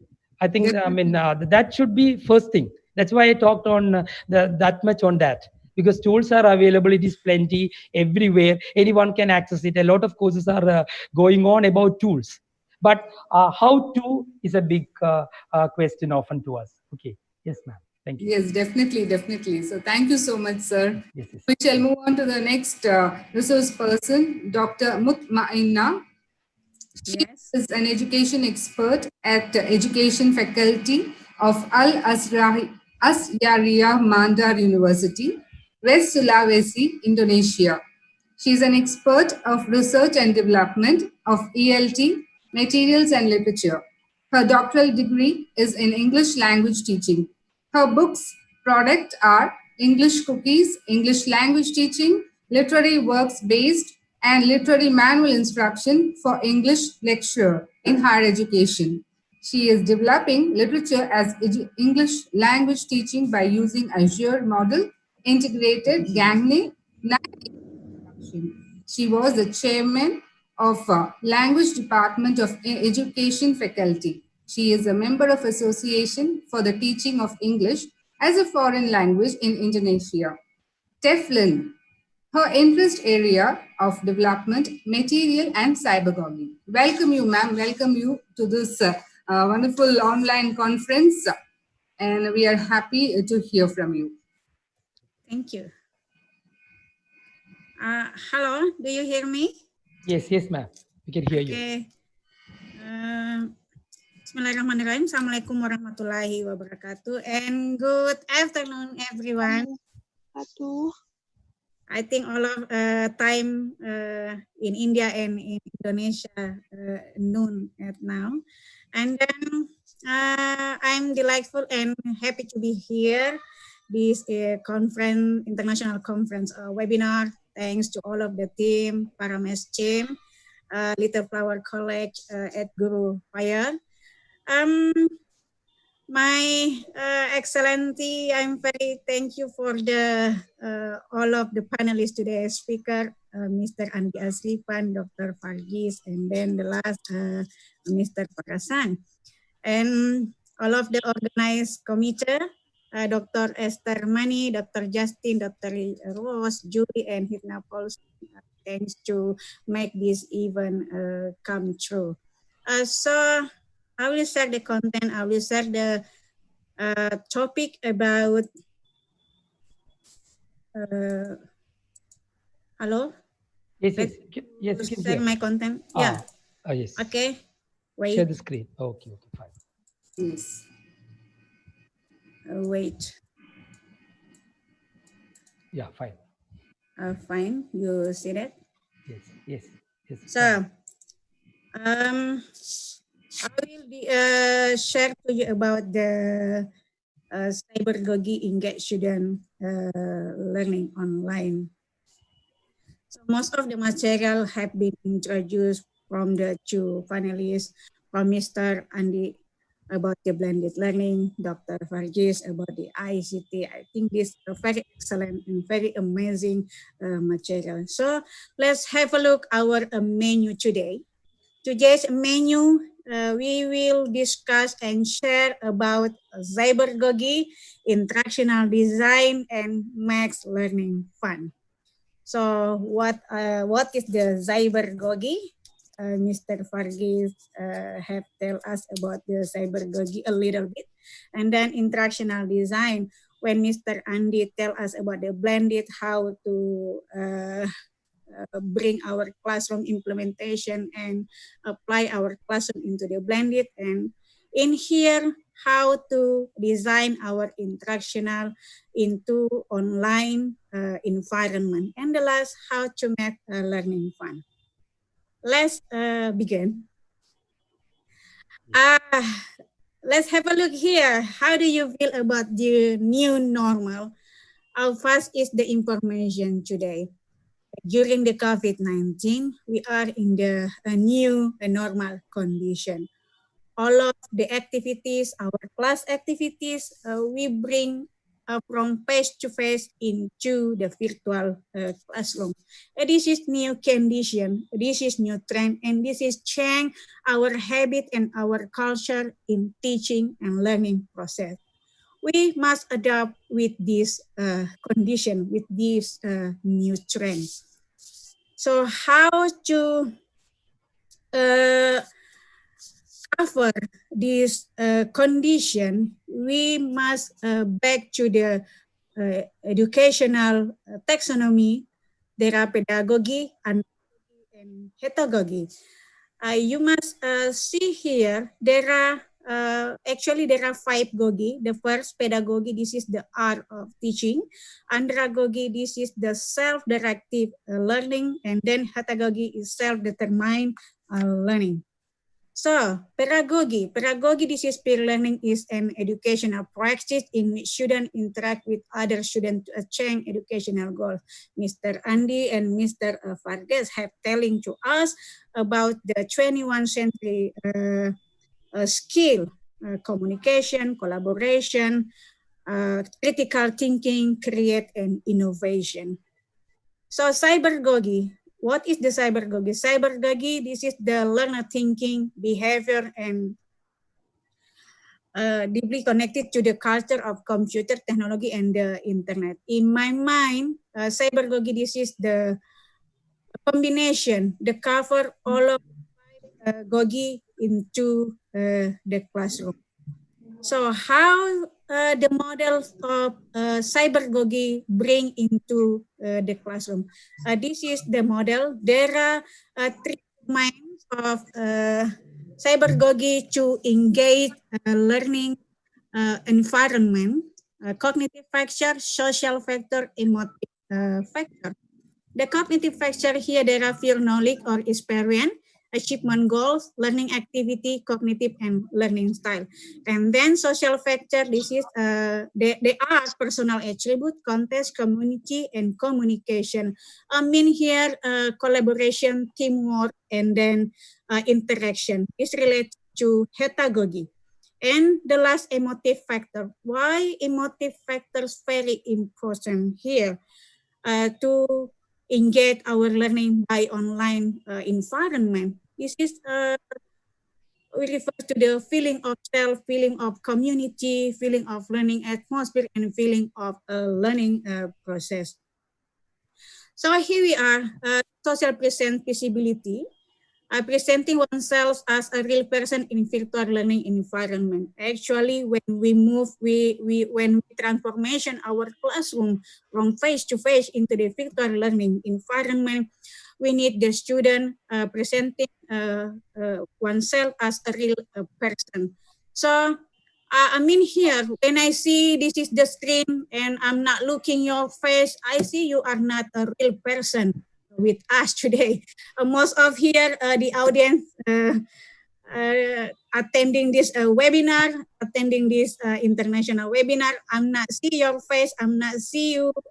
So this is, I think you are not real person in this virtual environment, in this virtual webinar. So the cognitive presence, this cognitive presence here, sharing information, resources, and constructing a new knowledge. You know, you can measure your student achievement here, your student skill, your student competence by doing a test, pre-test, or a post-test. So the last emotive present, I highlight about the emotive present. When your student under pressure, stress, anxiety, or uncomfortable to doing online learning and teaching environment, so you can achieve your goal or learning outcome in your class today. So emotive is expressing feeling of self, others, learning. So here we are, remote teaching. Today we are very familiar with this term about remote teaching. So actually, what is the differentiate between remote teaching, online teaching, and then cybergogy? Let's have a look. There are 3 points out of this during the COVID-19. We are very familiar with the new trend, new normal, new education here. Remote teaching is the practice of synchronous and asynchronous. Mr. Virgis have a little bit tell us about synchronous and asynchronous. Online teaching, this is ICT culture. ICT culture, Mr. Virgis haven't tell us what about most of the technology, and this is bring us to the new trend, new culture today in learning and teaching process. And then online teaching mean full online. Blended, Mr. Andy have tell us about blended learning. Blended learning, this is over 50% online, over. So the blended is the combination between synchronous and asynchronous. And then in remote teaching, this is the adapt to using technological and then adapt the culture and habit in to remote our learning and teaching process in the to engage student online environment. And last, the cybergogy. What is the cybergogy? The cybergogy, this is the cover all of the gogi, all of the gogi here from the pedagogy, andragogy, heutagogy, pedagogy combined with the technology. So all of this gogi covered by cybergogy now. The cybergogy, this is the virtual visual online classroom, how to remote our classroom from face to face into the online or the virtual class. So let's have a look here. We are now in the disruption era. Where are you now on educational technology? Are you still in the black hole techno dystopia, or you are the brief new world and techno utopia? I mean, here you can adapt yourself. You can integrate your teaching and learning process by using the technology. So, what the remote teaching is the practice of synchronous and asynchronous. Synchronous, this is online on live streaming. Live streaming like this today. We are on international conference webinar. I am in Indonesia. Most of the audience from India, and then another place in the world. We are together here in this forum, in this virtual meeting together. This name asynchronous remote teaching. And then asynchronous. What is about asynchronous? Asynchronous. This is the communication is not live. You can use some of the platform of the feature of the application to do to remote your learning and teaching process. You can use asynchronous or asynchronous based on your condition. So this is you can choose whatever I wanna use the high bandwidth, higher bandwidth, but my student still in lower bandwidth, so I must consider the condition, and then I follow for the student condition. So don't worry if you use only WhatsApp, only Facebook group, only Telegram group. Don't worry. This is still remote teaching with the asynchronous. And then let's have a look to this data for zone here. Sorry. Hello. Yep. This is data for zone for color, yellow, green, blue, and the red one. We will see here. This is the low and the high bandwidth. Where is the low bandwidth and where is the high bandwidth? Let me see here. Asynchronous, the yellow, the green, and the blue is the low for the low bandwidth, and the red one is for the high bandwidth. And this is I will give you the solution how a low bandwidth teaching will save us all. Don't worry when you are in the bad connection or low bandwidth. You can you are surrender. Oh my God, I cannot teaching. I just only know the tool. I just only know about the material. The materials a little bit. I'm just having a WhatsApp. I'm just having a smartphone. So don't worry. This is the low bandwidth will save us by using some of the application or the platform. Let's have a look. And now, be familiar with the technology tool. As I tell you, know your student, know your target student. When your student in the yellow zone or green zone or a blue zone, or they are in the red zone. In the yellow zone, this is very low bandwidth. You can record yourself, and Mr. Vargas have told this by using a PowerPoint video record an image. You can record yourself and then upload to your virtual class. I mean here Google Classroom or Edmodo or etc. You upload it by synchronous. This is a synchronous discussion with video or with audio. You can record yourself. When your student, your target student, they are in the low bandwidth. So the next into the green zone. This is the green zone, still in the low, very low bandwidth. You can use email or reading with text and discussion board with the student. And this is under appreciate worksheets. You can remote your learning and teaching process with this tool. And the last low bandwidth, this is in the blue zone. The blue zone, you just only use here, you remote your teaching with the familiar tool like WhatsApp group, Facebook group, Telegram group, and etc. This is only a group discussion, and so the student they can quickly communicate with the teacher and the student. And the last, this is the very high bandwidth natural conversation at a cost. This is the tool or video streaming conference. We can use WebEx or you can use Zoom like us today. We are in the conference, international conference webinar.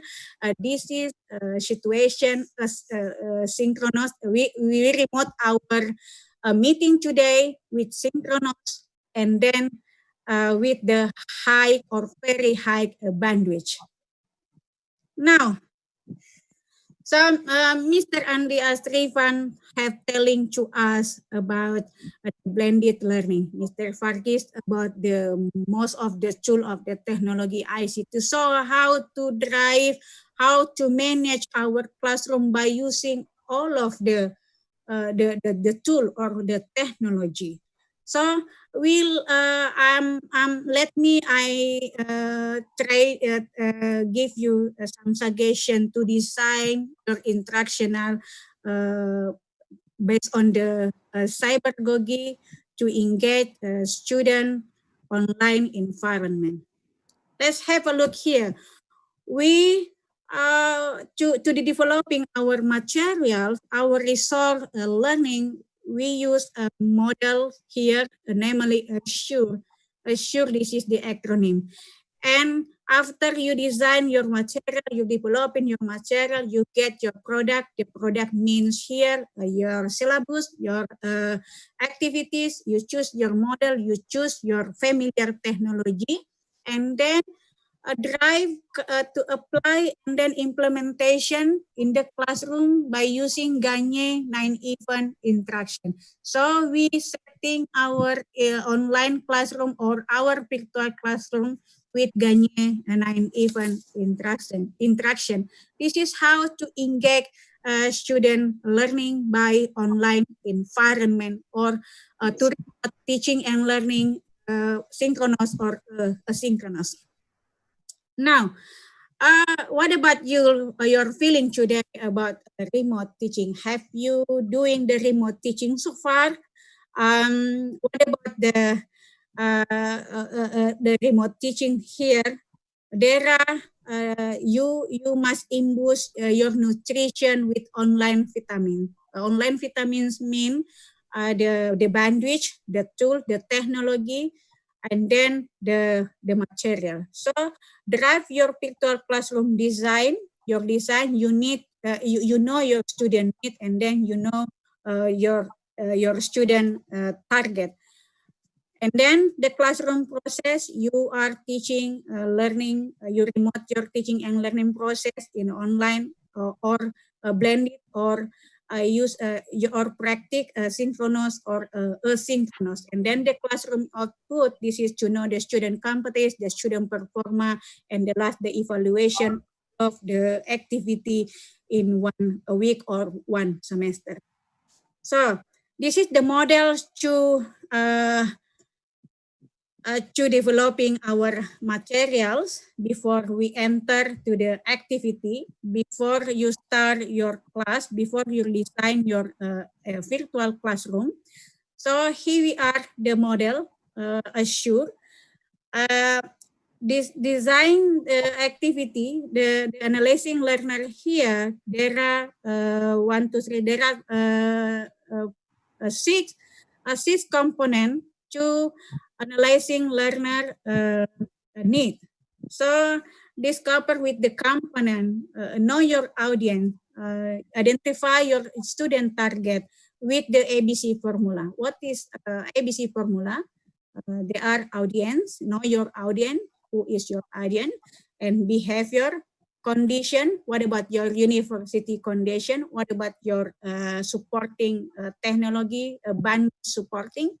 And then degree, what are the student your level? They are in the beginner, middle, or advanced level. So after you identify the student need analysis, and then you will state the objective, what to learn, what learning outcome that you will be achieved for each meeting in your virtual classroom, and then you're setting the context by the cognitive, affective, or psychomotor. So they state the objectives to know and to measure that your learning activity is going to get or to achieve the learning, your learning outcome. And the next, the selection. This is the selection, the way of student learning. And you can see the component, how to select, why we must select the technology or platform, the blended resource, and the collaborative activity. I tell you, that this is the selection is based on your student need, your student target, and then the technology, the familiar technology that you always use. And the next, this is utilizing media and material, the component, the art, review the materials, tool, and technology, creating the material, connect, and share. After knowing the student, I want practice today. I want share my resume. The student can critical thinking. So you must design and utilizing the media and the materials to cover all of your the objective or your learning outcome. And then next, requiring learner participation with the component. There are some activities here. We can use web-based test, online quiz, or test, pre-test, and post-test. You can use the platform, quizzes platform, or Mentimeter like Mr. Andy, and then you can use gamification approach, and many more platforms. So the last, this is evaluation online. This is learner performance, teacher motivational strategy, resource, and system. A system, this come back to the technology, the platform, the bandwidth. You must consideration of this thing before you start your class.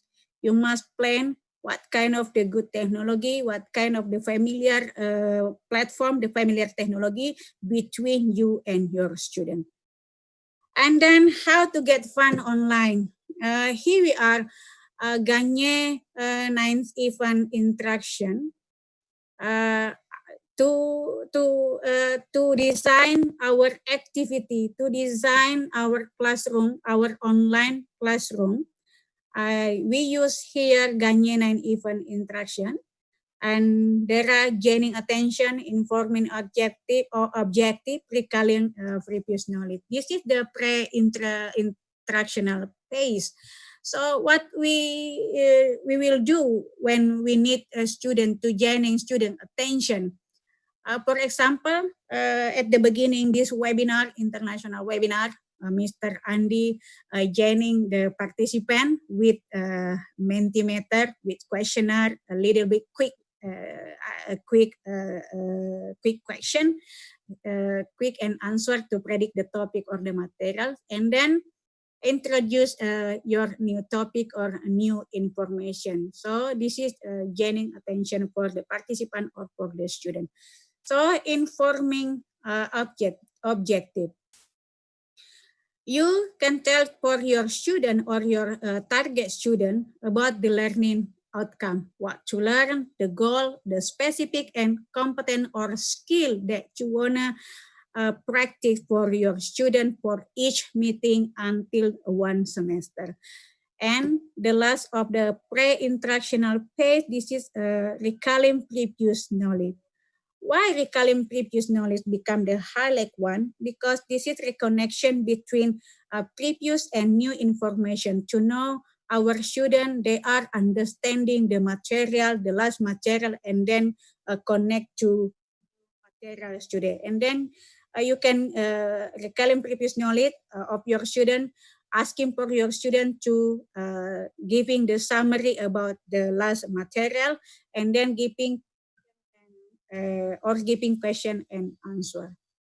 So this is interactional phase. What we do when we are presenting stimulus material, providing learning guidance, and eliciting the performance.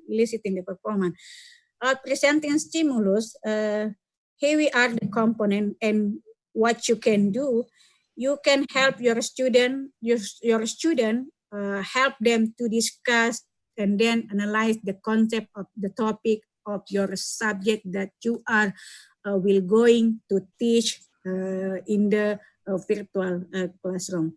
And then providing learning guidance. To providing learning guidance, yes, you can, there are some activities that to providing a learning guidance. You can give for the student example, and then giving them to case study, analogy, a picture, or graphics. And eliciting the performance. This is a need for your student to practice. practice makes perfect here. The activities or the action, simulation, recall, the material, problem solving, and making decision. And the last, this is the post-instructional.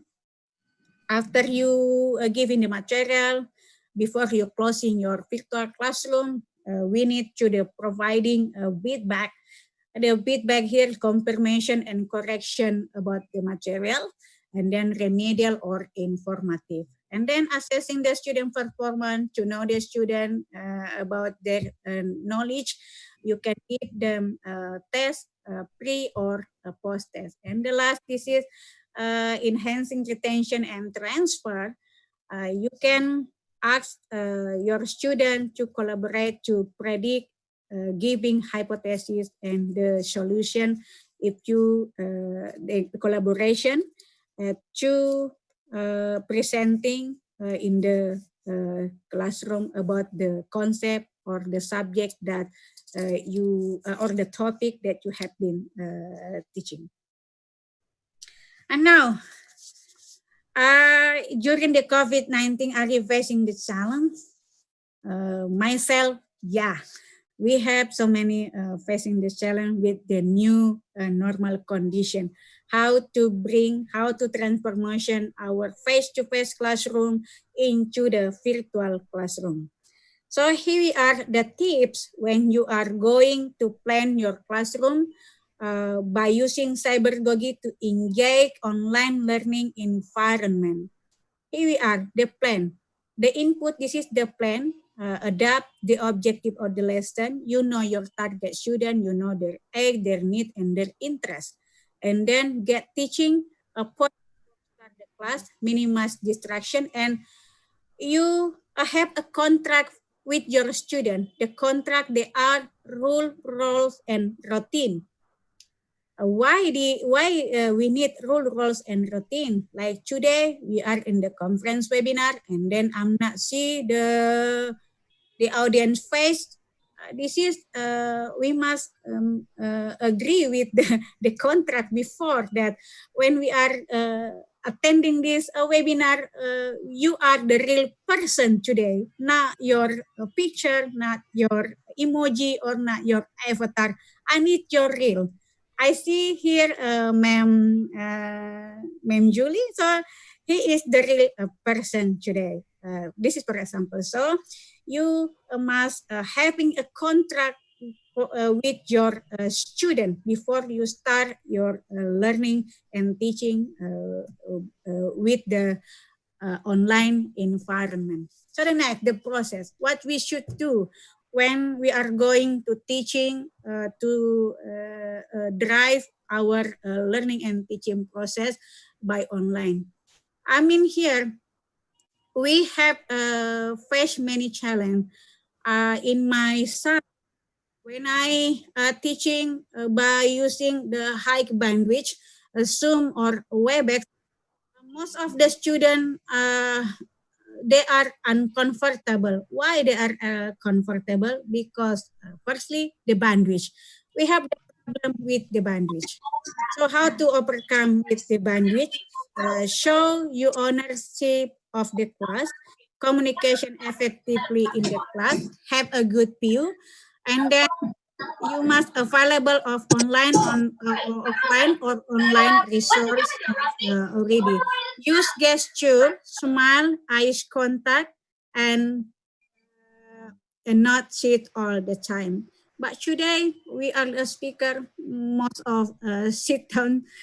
This is I think we can stand up sometime to presenting our this PPT, our slides. So this is the output after your plan, and then your process your classroom, your apply your planning. And then this is the output, and the student enjoy the lesson and collaborative skill, and then you get the achievement goal. Okay. Then how to make learning fun. This is in the new normal condition, how to make the student keep in touch with us like in face-to-face class. This is, you know your student feeling, you know your student emotion, and you know your student motivation. Feeling. What about the student feeling? Have you ever asked your student feeling when you remote your teaching by synchronous or asynchronous? They are feeling happy or under pressure, or they are uncomfortable. And then the emotion, this is a positive or negative emotion to get the student motivation. What are their motive to enjoy or to join the online classroom? Intrinsic or extrinsic motivation. Here we are about the intrinsic or extrinsic motivation. You know, intrinsic, this is the inner motivation from yourself. Extrinsic motivation is some the outside from yourself. This is the activity or punishment for the student, or you're giving reward for your student. So I have some. Ma'am, Uthmania ma'am. Hello? Hello. Could you wind up in 5 minutes? 5 minutes? Yeah. Maximum. Okay. 5 minutes. Okay. We are This is behind the schedule. That's it. Okay. Yeah. Thank you. Okay. This is the last. This is the preliminary research I have given for the student questionnaire in Indonesia, but I will translate to you in English. This is the result of the questionnaire by using Google Form. There are 121 students here answered the questionnaire here, and then when I asked here about they enjoy learning by online, most of the students disagree. They are disagree. There are 47% students disagree to learning by Online. And then what about the remote learning by online? They are still miss or still waiting a face-to-face learning environment. Let's have a look here. There are 121 students. They are agree. They are agree about face-to-face. They are more comfortable learning and teaching process or learning environment by face-to-face. And then here we are. Why we must make student learning fun in this condition? I have found here the questionnaire, the student answer here, while they are learning and teaching process by daring or by online here or by synchronous strategy, most of the students, they are under pressure. There are 49 students or 40% they are disagree or they are say they are uncomfortable with this condition. So they are here we are. There are 67 students tell to us they need to learning and teaching face to face. They most like face to face than virtual classroom. And then the last question here about the teacher. What about the teacher? I'm asking for the teacher. The student respond for their teacher. This is the teacher give the discussion, correction, SCT. Many of the teacher have many activities for the student, and they support the support with they are agree that the teacher is the key point to make this online and teaching process in real or in good condition. The teacher needs to manage the classroom as very well. And then this is have sent with the Mr. Vargas, but I see here the most important interaction and resource will always be the teacher, not the technology, not the activities or the program. The teacher is the expert. So here we are, the last. I like the Mahatma Gandhi. from Mahatma Gandhi. Yeah, be the change you want to see the world. Thank you very much. Assalamualaikum warahmatullahi Thank you. Thank you. Julie, ma'am. Thank you so much, ma'am. It was really a drive into a new kind of teaching methodology, which we will try in our classrooms as well as in online teaching programs. Thank you so much. Thank you for the effort that you have taken. And next, we shall have the presentation of Dr. Prashant. Hello, sir. Yes, hello. Yes, Dr. Prashant, an ELT expert, works at Adarsh Mahavidyalaya, Maharashtra. He has 11 years of teaching experience and is a renowned content developer for degree programs. And he is a member of the UGC Curriculum Designing Committee for the Bachelor of Vocational Education. He has a number of national and international paper presentations and a resource person in national and international forums. He has a number of research papers to his credit, and he has published a number of papers as well as international books. He is currently an advisor board as editor in more than 11 national and international journals. So I think it is all to your credit, and we can listen to Dr. Prashant now. Welcome, sir. Welcome to this conference. Yes, Hi, thank sir. you. Thank you. Yes.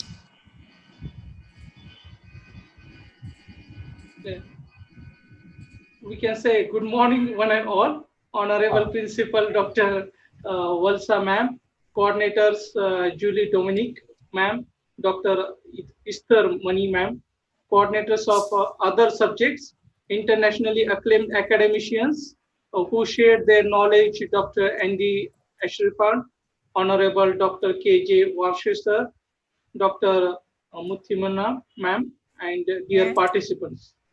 Yes, at the outset, I need to congratulate the entire team of Little Flower College, Guruvayoor, right? Yes, So yes.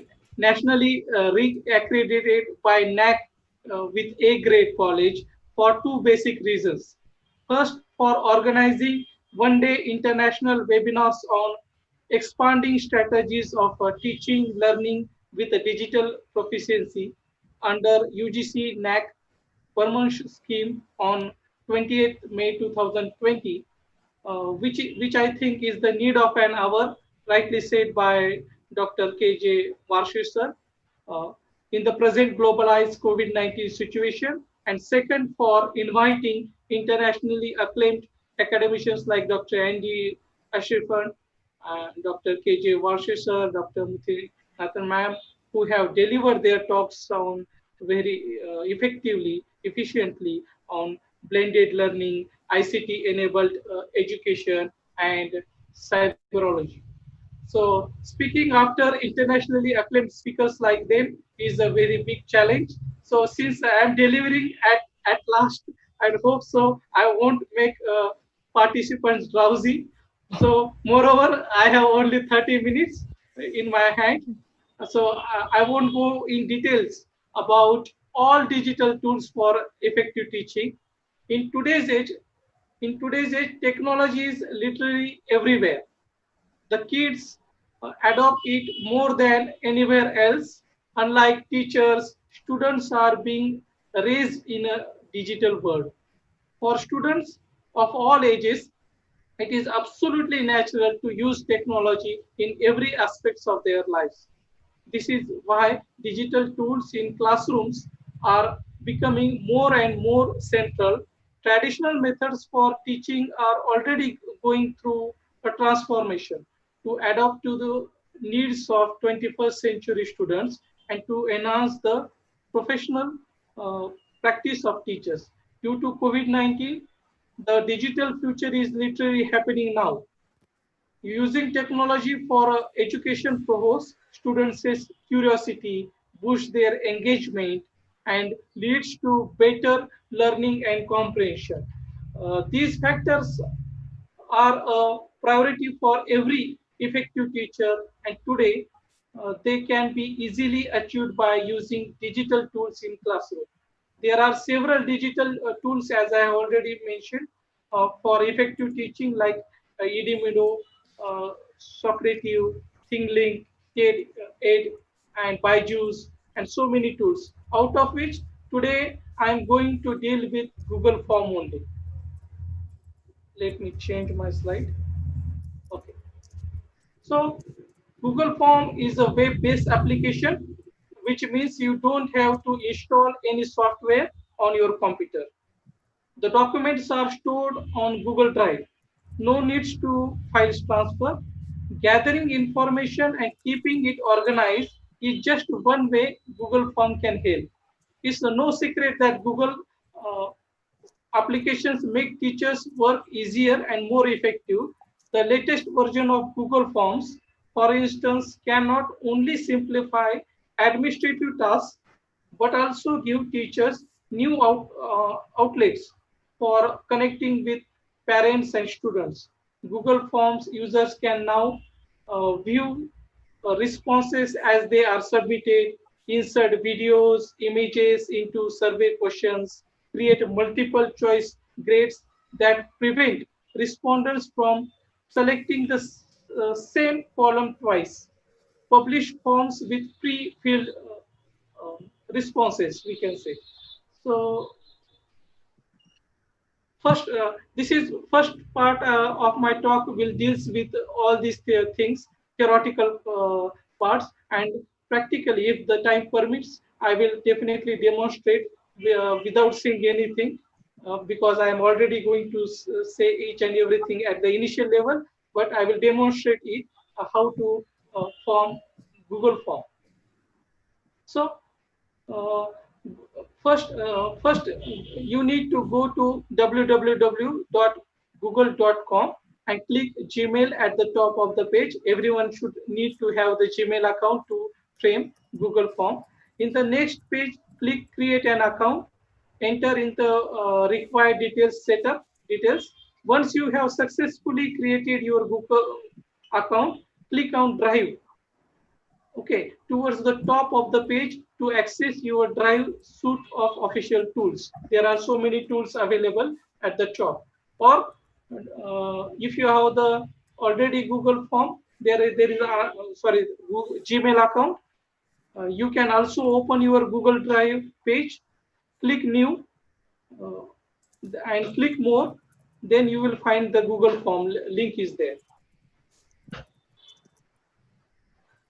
So here, so once you click there, you should get a page similar to that shown here. Once you have created a number of documents, they will appear on the left side of your page.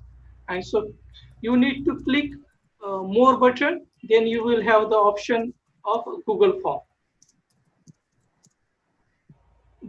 After clicking it, Google Form, this will take you to the Google Form template page, right? So there are several template pages are available: blank, contact information, and RSVP, party invite, and everything. So most of the time we select it according to our needs. So we go to prefer blank page. So once you select blank page, fill in the title of your questionnaire by replacing the text you want to get the information by filling untitled form box. If you have any guidance for recipients, so write there is a form description information is there. So please answer these questions honestly and without consulting. For example, I have written consulting others. Your responses are confidential so that participants feel free to respond to your questions. And then then that may be typed into next box, and you can see if you click it on the blank page, you will white space under the form of description to expand the windows. The icon on the right side of the screen offer question options. So, this is the how to add questions to Google Form. Click Untitled Questions and enter the text there for what you want to ask. To make the questions required, click the required slider button. In the required slider button, there are various options like whether the question is a paragraph or a short answer, short question, or a multiple choice question, or you can add files. So you can duplicate the same questions by clicking the multiple page icon. And if you want to delete, if you find out that this question is unnecessary, I have mentioned it. So you can delete it by clicking delete option. So click the image, how to add image into the Google Form. So click the image icon. There are several icons given at the right side of your page. So click the image icon on the right panel bar to add an image to the question. This option works well for questions like I have mentioned one question. What is the building shown in the picture? You can either drag an image to the upload space. There is one toolbar open. So you need to upload one image manually, take a snapshot, or you can also add the image by URL or search your albums. Whatever the images are available in your laptop or Google Drive, you can take image from Google Drive URL or from your computer. So there are various kinds of options available so that you can add the image into the question. So this is the click the plus icon on the right panel bar to add additional questions, add title and description, upload image, upload videos, add sections also. So how to add file and how to minimize the file in order to add on in the Google form. So best for attaching a document, spreadsheet or other file. Restrict file type, restrict maximum number of files. We can give restrictions, how many files they can add it. Restrict maximum file size also. So you can see maximum file size. You can restrict 10 MB, 50 MB or 100 MBs. Then maximum number of files we can restrict it. Once the level is reached, no more file uploads are allowed. If you use this question type, you can't enable. But most of the time, when we enable this option, it reach to the Google Drive. So with the help of Google Forms, we can ask linear scale questions. So best for rating an atom on a scale. Low end of scale can be 0 to 0 or 1, and high end of a scale can be 2 and 10. Add labels to high and low end of the scale. So such kind of, this is the linear scale, we can give the preferences. Most of the time, such kind of questions are very useful for um, conferences feedbacks as well. So this form will try to guess what type of questions you might want based on what you enter.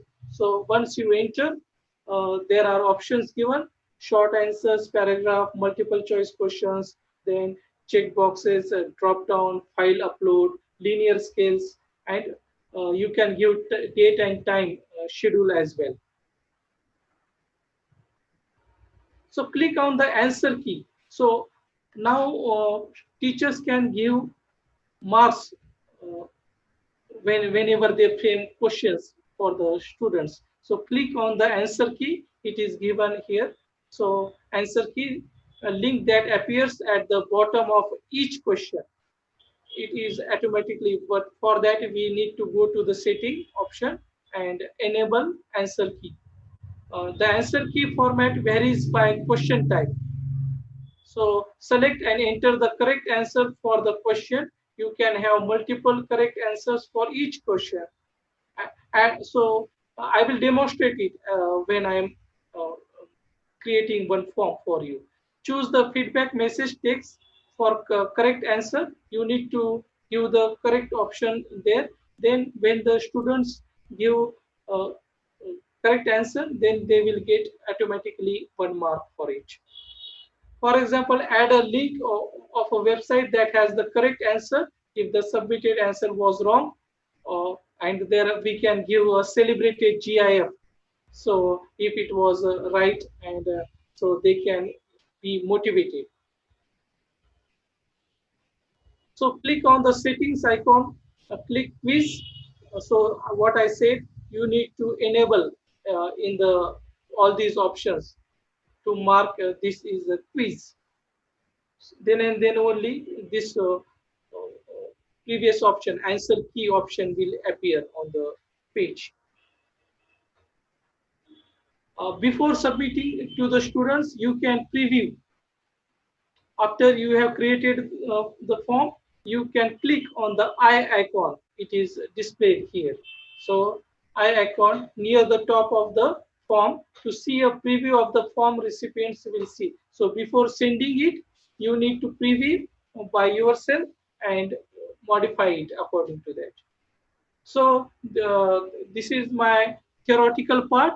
If you want, I can demonstrate by creating one Google form. So you can reach me by my email ID, and I have my own YouTube channel where uh, the well-known academicians like Varshis sir has also delivered his talk, and all the lectures are recorded on these channels. So till today, there are more than 52 internationally acclaimed speakers have delivered their talks on various aspects of language, literature, and criticism. So those who are interested on any aspects of a language, they can uh, visit this YouTube channel. So I am stop sharing this slide. Let me go to the practical part.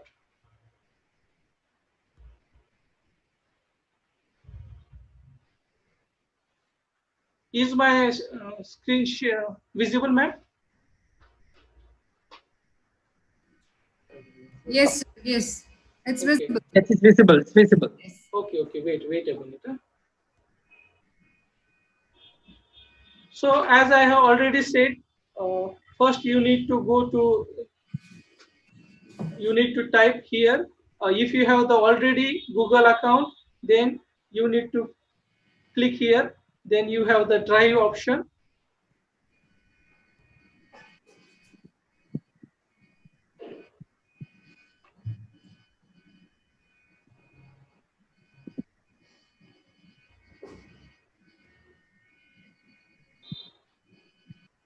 Okay. When you reach to your own drive, there are already so many templates available. So first you need to click here, my drive. It depends upon your internet speed, of course. So there is one option more. You can click here, Google Forms.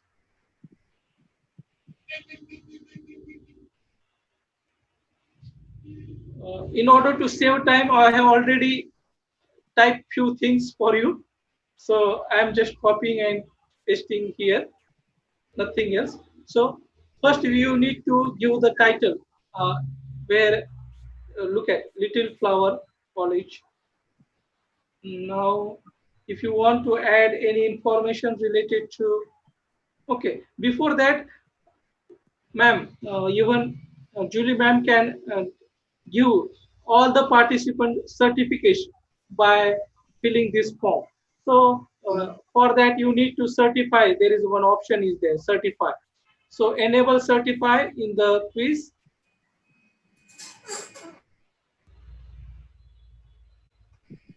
Then get started.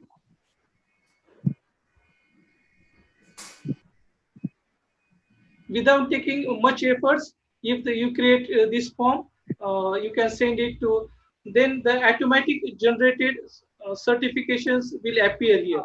So you need to turn on. There are so many templates which are available online.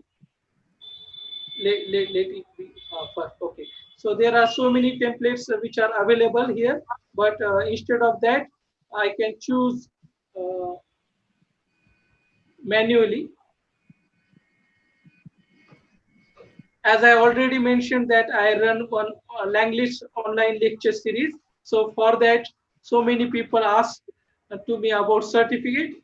So I have created one certificate of participation. You can choose. You can first. You need to create your own certificate on PPT, and then you need to then save changes. So now your template is okay. Now everything is done. Once students fill this form, they will automatically reach to the. Okay. So where were we?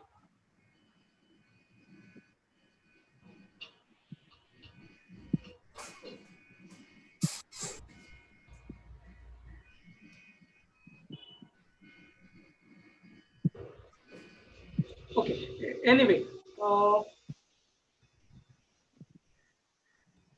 I have framed few questions here already. Just look at whatever you want to create a questions. You need to click here, add question icon, and first, if for example, name is there. So in order to make it mandatory, you need to required options. So participants, until they fill up these questions, they won't go further. So name should be short answer. But sometimes they take it manually, but we need to select it manually actually. So another question, for example, address or your college name.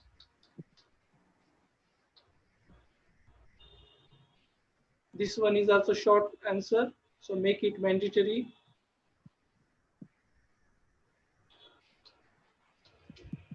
Mobile number.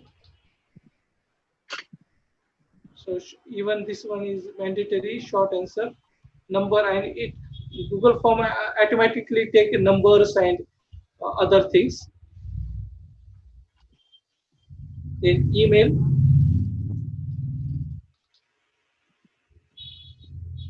Make it mandatory. Okay. So for example, if okay, we will take this question and add it here. Okay. And if you don't want all these questions below questions, so we can delete also by clicking here options.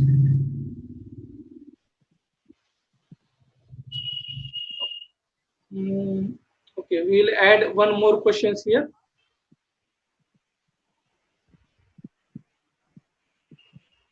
After this,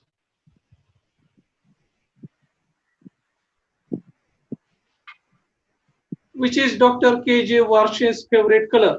Oh, if this question is there.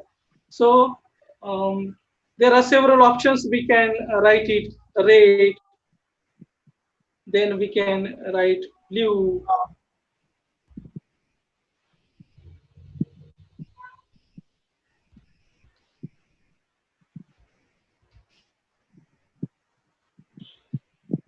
pink,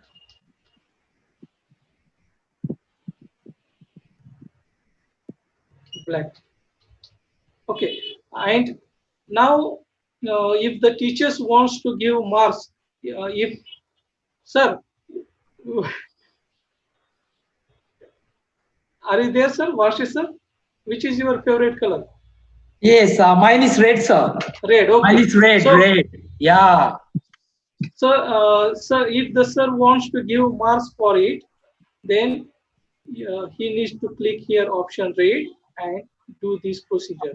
So, and even for if the students answered correctly read option, then they will get 1 mark for it. Okay. Okay. Okay. That's great. So, So simple. So simple, but it needs practice, and we need to Practice.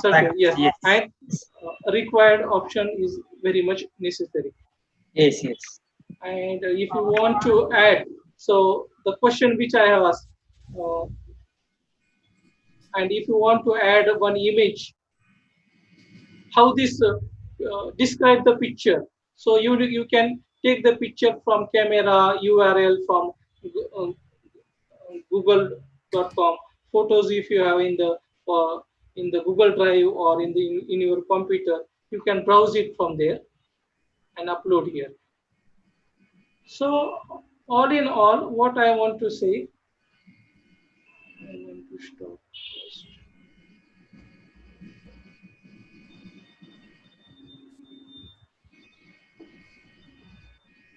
So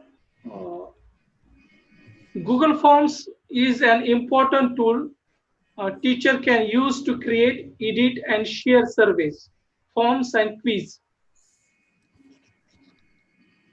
Am I visible, ma'am? Okay. Yes, ma'am. Yes, Yes, sir. Okay. Forms and quiz. We can create unlimited free forms with Google templates. It is mobile friendly. We can fill the form from mobile, laptop, and tablets everywhere. Logic threatening. The results are shareable. Moreover, through Google Forms, you can view a student's work to track their progress, track class attendance, use Google Forms for grading, and use Google Form for to quiz students on a particular subjects. So, as Varsha sir has rightly pointed out to me that there are different kind of participants, of different subject participants are there. So that's why we have chosen this Common form. format, Google Form as a digital tools. Such one-day international webinars on expanding strategies of teaching learning with digital proficiency is meant to understand the meaning and standards of e-content, learning objects, designing and developing of digital resources for teaching and learning, and provides the knowledge and skills for teachers to cater to present day learners and their learning styles. Even though we are locked down, we are not down. Even though our doors are shut, but our laptop windows are open and we are reaching to the globe. Yes. Yes, such international webinars are convenient, offer flexibility, bring education right to your home, offer more individual attention, help you meet interesting people, give you real world skills, promote lifelong learning, have we can say financial benefits as well, teach us to be self-disciplined, and more importantly, connect you to the global village. Once again, I need to congratulate and thank Honorable Principal Dr. Valsa ma'am, Coordinator Julie Dominic ma'am, Dr. Ether Mani ma'am, coordinators of other subjects, internationally acclaimed academicians who have already shared their knowledge, Dr. Andy Ashrifan, sir, Honorable Dr. Kj Virgis, sir, Dr. Muthi ma'am, yeah, and dear participants for inviting me as one of the speakers, and dear participants for your patient hearing. Let's learn from each other. Thank you very much. Thank you. Thank you, sir. Thank you. Thank you so much, sir, for the very informative need of the day. Most of us are into the creation of Google Forms for creating quiz among our students. So it will be really informative, and I think we can make it a practice to apply it in our teaching learning process. Thank you so much. Pleasure is all mine. Thank you. The 4 sessions are over, and we can go into session. We are a panel of resource persons. We've got a few queries regarding Okay. types of teaching learning. Mhm. One of the question is, what should we do as teachers in teaching our students when the students are not in a condition to face this present situation? Okay, I think I'll take that question, ma'am. Okay, Okay. and others can take. Anyway, I'll take first. And I didn't get when the question the person who asked the question is asking that they are not ready to take classes in the present situation. No, the students are not in a condition to listen to classes through online sessions. So, So no, my question is the attitude or is the digital divide that the question the is attitude, asked? the attitude. Attitude. Yes. No, I don't think, because let me tell you, our students are digital natives and they spend a lot of time on digital gadgets like mobile phone, laptops, tabs, etc.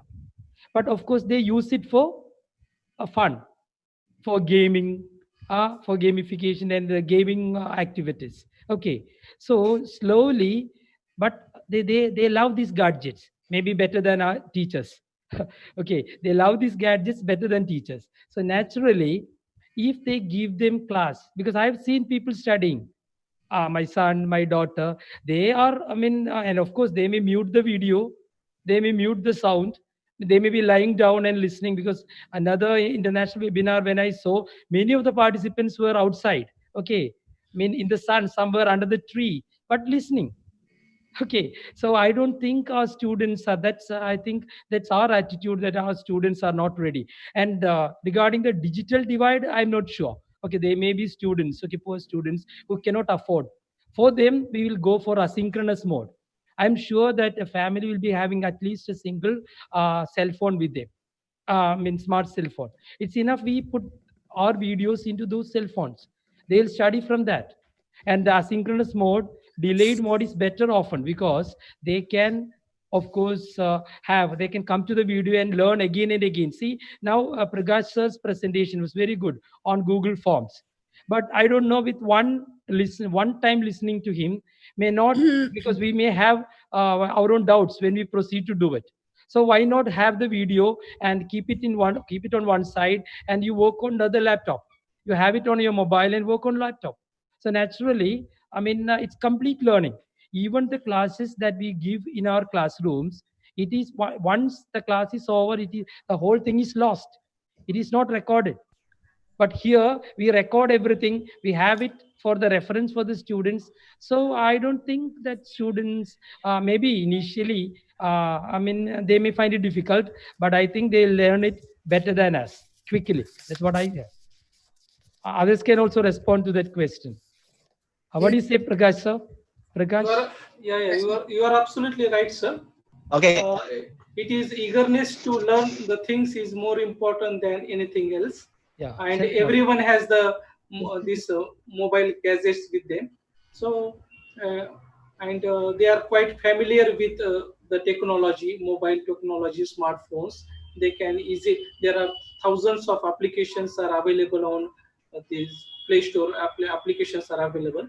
So and this look at previously we were quite reluctant with the technology, but nowadays, before coming to um, this COVID-19, we were not aware about this Zoom application Yes, and Google Meet and everything. But now the situation uh, changes. changes, and uh, uh, we can APJ Abdul Kalam sir has rightly pointed out that adversity makes man to introspect himself or herself. So whenever there is a crisis or adversity, we introspect ourselves and try to come out with the. So everyone has a fire within us, so we can ignite our fire. That is our motto. And if the students want to learn, they can reach to any height for learning. So they have the YouTube channel. They are previously we were using it for watching movies, but now we can use it for learning.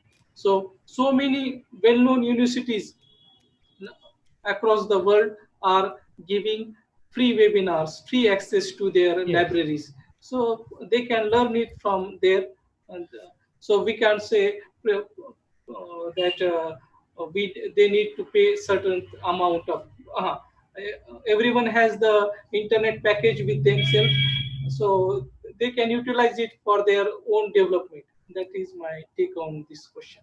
See, for one second, see, I take it as an opportunity. Let me tell you, Yes, yes, I yes. don't think that I'm just boasting, because just to inspire you, maybe I have done almost 10 to 12 keynote speeches these 2 months, but which I do maybe 3 or 4 in a year.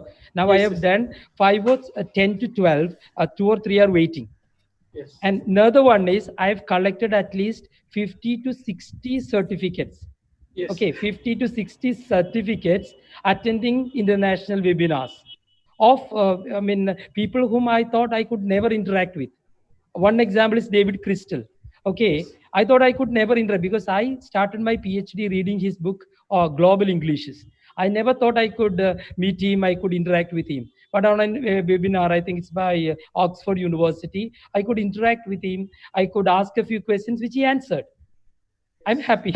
Okay, so This I is an think, opportunity. yeah, it's an opportunity. That's it. Yes. Andy, sir, you have something to say? Andy? Yes. Dr. Andy? Yeah.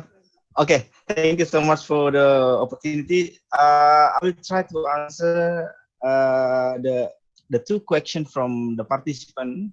The first is it what should we do as a teacher in teaching our student while our student not ready to face this condition? I just taking out from the online environment. That's And the it. That's second it. is connectivity is one challenge. So internet connection and the data or the credit, the credit. This is the two big problem that our students will face. So that's why blended learning I put in my title of presentation is a learning solution. That's why, because this is I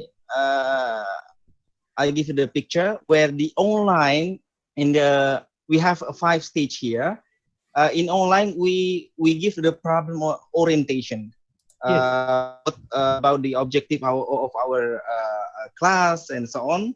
And in the face-to-face, we coordinating with students how to operate our online classroom.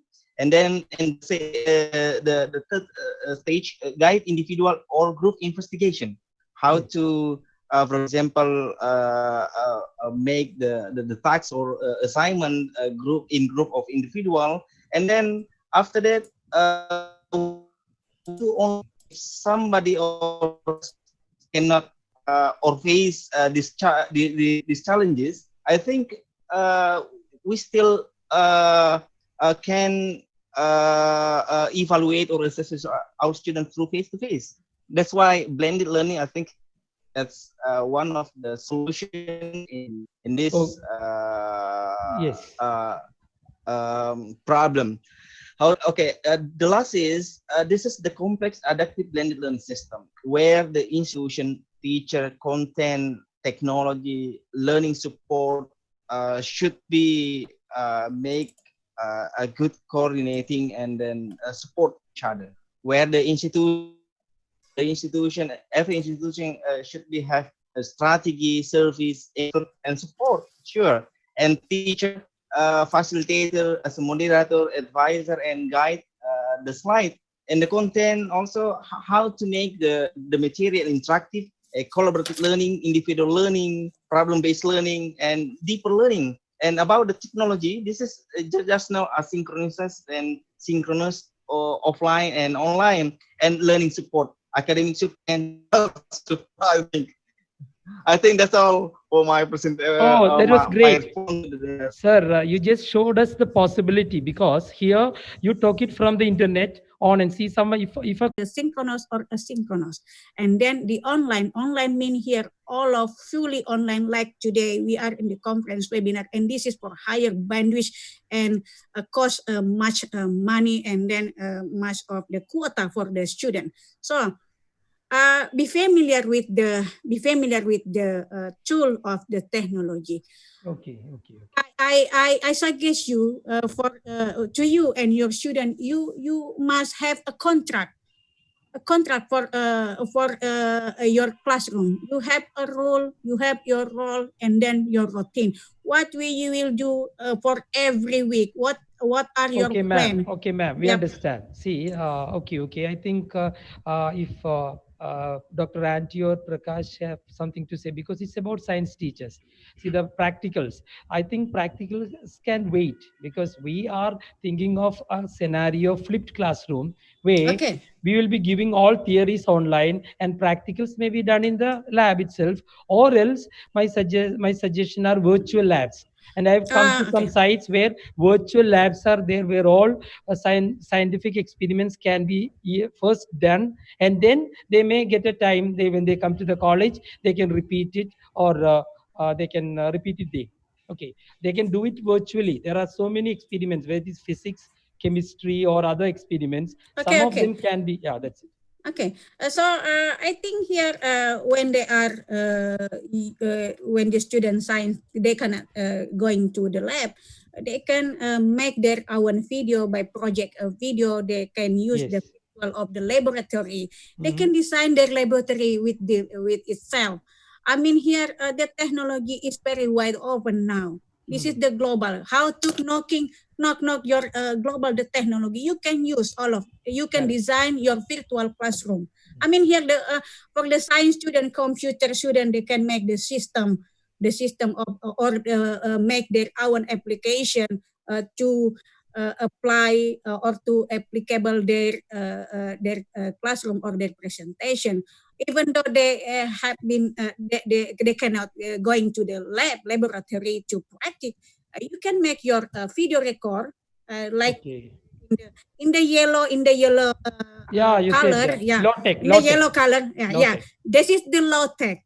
So low tech. I I understand. give you the suggestion. Mhm. Choose and use with the familiar technology that Yeah, you. that's it. That's it. Don't worry about. Yeah, Don't cry over yeah, what is not there. yeah. Okay. So record yourself while and then design your lab, That's why. virtual lab. Yeah, Yeah, virtual virtual lab. lab. This That's is why. I think this is the solution. That's what. Yeah, correct. That's what I said. It's a human wear that matters, not Yeah. software. It's in plenty, software and hardware, but human wear. That is teachers. What do you call plan, design, etc. Okay, Yeah. Julie, ma'am, we'll go to the next question. Technology is Thank the you. one solution Yeah. because technology don't have any boundaries of any disciplines like Yeah. arts, science, and Yes. commerce, we can say. So through technology can be useful for any stream. So they even science faculty can use Zoom, all these applications, okay, online video conferencing applications, or even arts faculty can use it. So during your talk you have suggested so many ICT tools, right? Yes. Yes. ICT. Yes. So these applications are not restricted to particular stream, I must say. Yes. So it is more or less, even though we are not practically available everywhere, but we can through these applications, through these technology, through these ICTs, information communication technology, we can reach to the students, Okay. and they can do practical works also, sometimes differently they can show how to do it, because we suppose we want to craft a particular picture, or if you want to draw a particular picture, it's a practical kind of thing. For example, it's a simple example. We can see a video on YouTube and Yeah. That's it. that practical at home. So there Oh. are certain things. Technology is the only medium that through it, it cross all the boundaries, and we can through And technology. whiteboards. Yes. Yes, Yes, whiteboards because and now whiteboard we can sometimes I was just looking for it now. See, we can just give the link of a whiteboard, maybe in the chat box. The participants can click on it and they can write for us. So yes, simple. We can yes, yes, incorporate. yes. That's it. Yeah, yeah. Okay. Next question. Next question. Julie, Okay, ma'am. so this can be the last question since we are running out of time. Okay.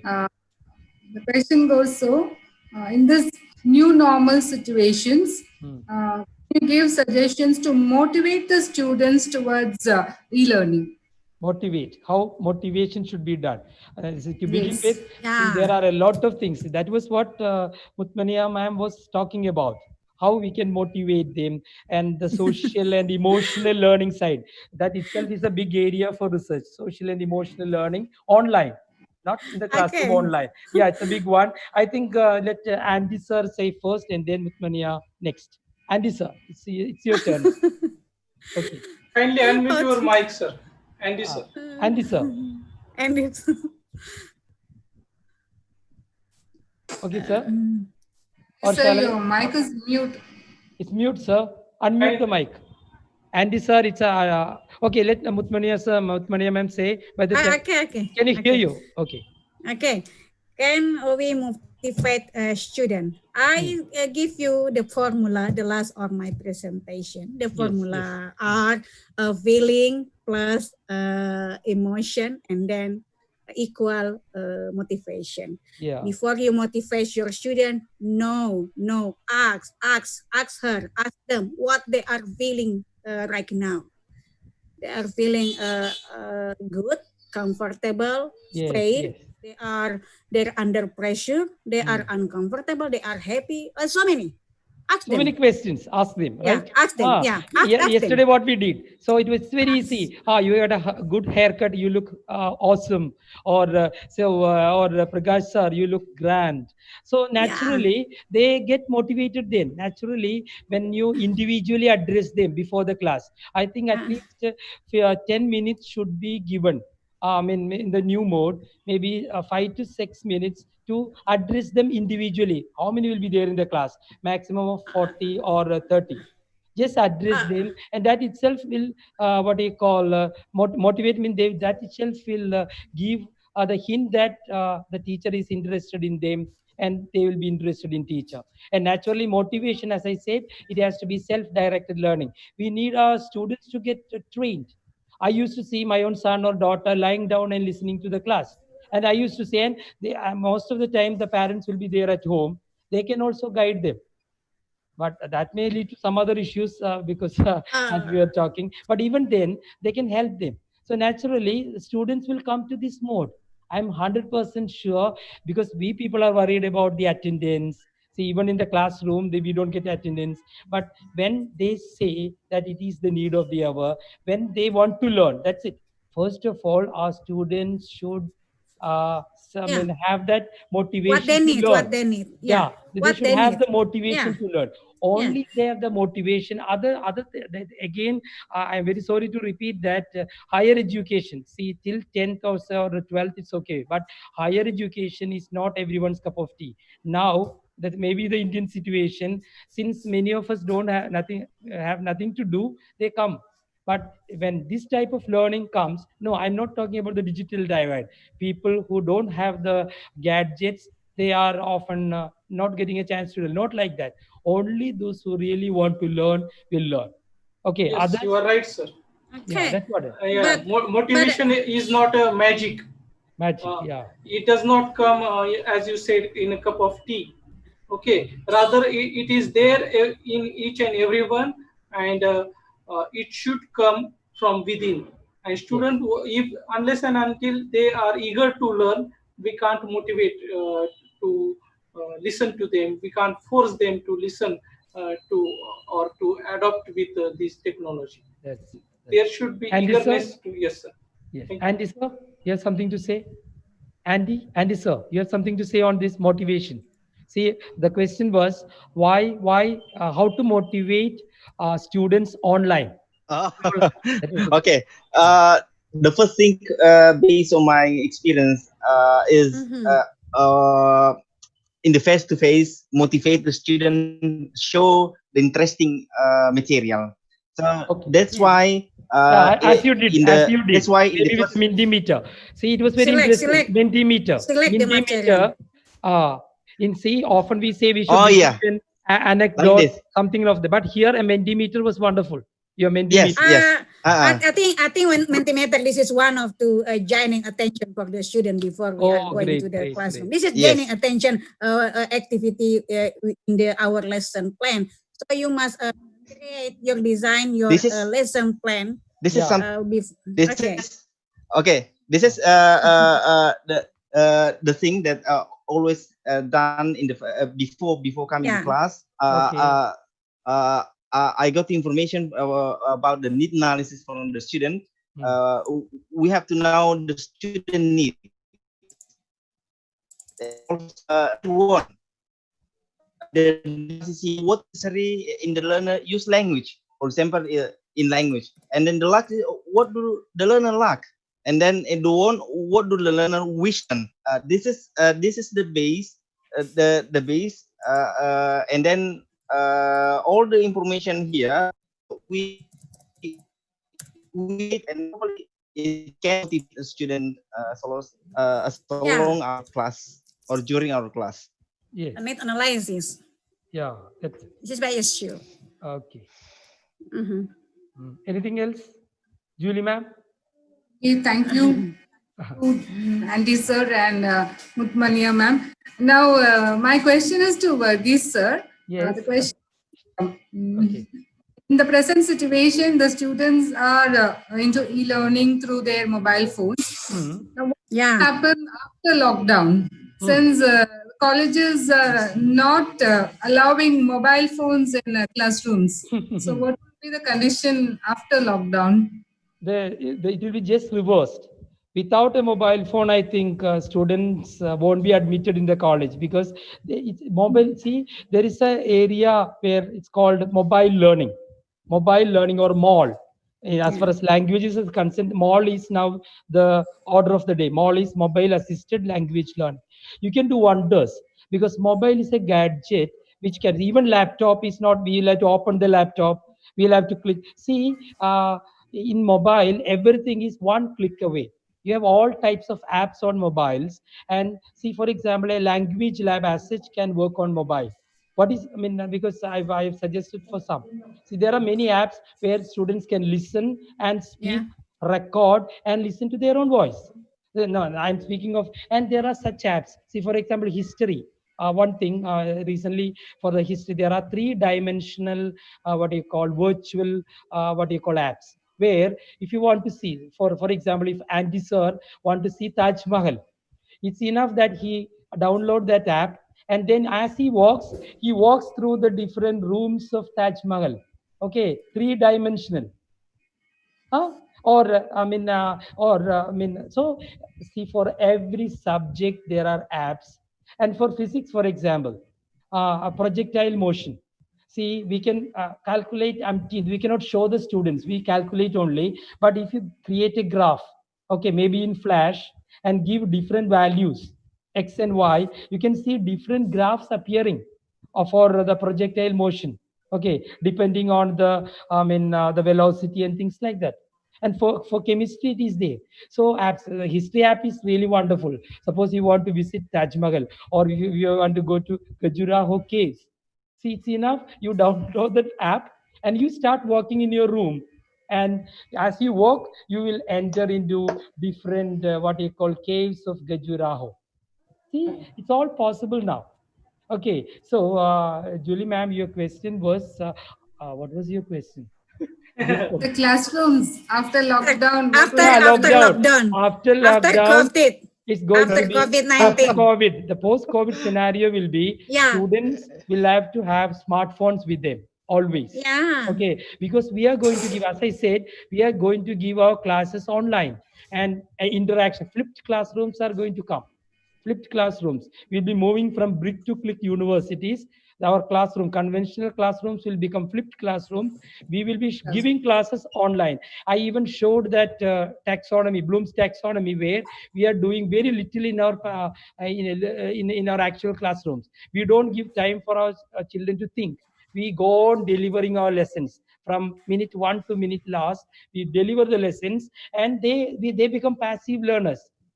We cannot make them active, but once you give classes online and meet them for discussion, interaction, analysis and creation, I think the whole thing, Bloom will be very happy about his pyramid, because till now we have been doing only the first two things, remembering and understanding. Even our assessment is remembering and understanding. Most of the exams are paper pencil exams. That's going to change. Every day we can give tests, and we'll have electronic portfolios, and all these can be archived into electronic portfolios, that we can have an assessment of students every day, not every semester, every day. His assessment can be what you call preserved as electronic portfolios, and then free the day one to the day last 3 year student assessment will be a big file. I mean, maybe as electronic portfolio on our laptop or on our desktop, and we can give an assessment. And for the exams, computer adaptive testing, we in fact didn't what you call discuss very seriously about assessment. Assessment is a big. You can conduct a international conference for 2 days on assessment only. Even now, we think that everything will become normal and we'll go back to paper pencil exams. Okay. But I'm disagree about that. To back to the manual again. Come on. We are moving. We are have been knocking the technology. So yeah, it's possible. Yeah. Computer adaptive test. Some of tests in India now, NTA test or net test, everything is online now. Okay. And online people test, they will now everything is done in comprehensive mode or multiple choice or one word. Okay, but there will be descriptive analysis. Descriptive answers can be analyzed and given marks. It's very near now, so naturally exams will be online, teaching will be online, but we will be meeting students regularly to interact, and the social emotional learning part will be taken care of. That's what I think. Really, ma'am. So use cybergogy. I think that that's it. The middle one is cybergogy. Yeah, pedagogy, andragogy, everything is going to no. cybergogy. the four gogi cover in one gogi, the cybergogy. Correct. Pedagogy. Yeah. Finally, this is finally it reaches cybergogy. Yeah, that's it. The gogi family. That's it. Okay. Now, to the participants, the feedback form has been posted. The link is posted in the chat box. Okay. And YouTube channel, you have it in the description box. Kindly fill in within 2 hours time. Yes. You have to fill in the feedback forms within 2 hours time. The certificates will be sent to your mails automatically. So you can immediately after this session. That's what Prakash sir said. That's great. And one more thing, ma'am. See, if we will make these groups a bit interactive, maybe in the coming days, a few days. Okay. And if they are interested, we will send them very simple, what you call tutorial videos on OBS Studio, Screencast-O-Matic, Cast-O-Matic, etc., so that they can create videos on their own, and so that they will be equipped. Because all these we will send them and let them share. Now it's said that sharing is always caring. And I'm sure that there are very good computer science teachers and techies who knows individual tools maybe better than us. Let them share those videos both in Malayalam, in our regional language, and also in English, so that this would be learning together, and finally, what do you call, all our teachers will be equipped to teach the post-COVID scenario. That's what I wish. That's what I dream. Thank you. That's a wonderful decision. Yes, Ma'am Julie, for the last, I'm looking a Bush. Where is he? Bush. Bush is the technical support, ma'am. Say hi. Bush is hidden. Bush is hidden. He is very busy with the handle the audience. Technical side, yeah, that's it. Okay. Finally, as it is to wind up the session, we have a wonderful decision taken by Virgis sir to continue with the WhatsApp groups. So that is the outcome of this session, I think, with international as well as national teachers to enrich ourselves towards teaching, learning, equipping with online and technical methodologies. Because teachers who are not networking are not working. Let's take Not a working, definitely. So we Low, have for low bandwidth and high bandwidth. well, Yes, okay. in our groups we have nearly 1,000 participants. I think that is the asset and the final product of this wonderful online conference. So I thank all of you. And before that, we have Dr. Justin, head of the Department of Sanskrit, for the vote of thanks.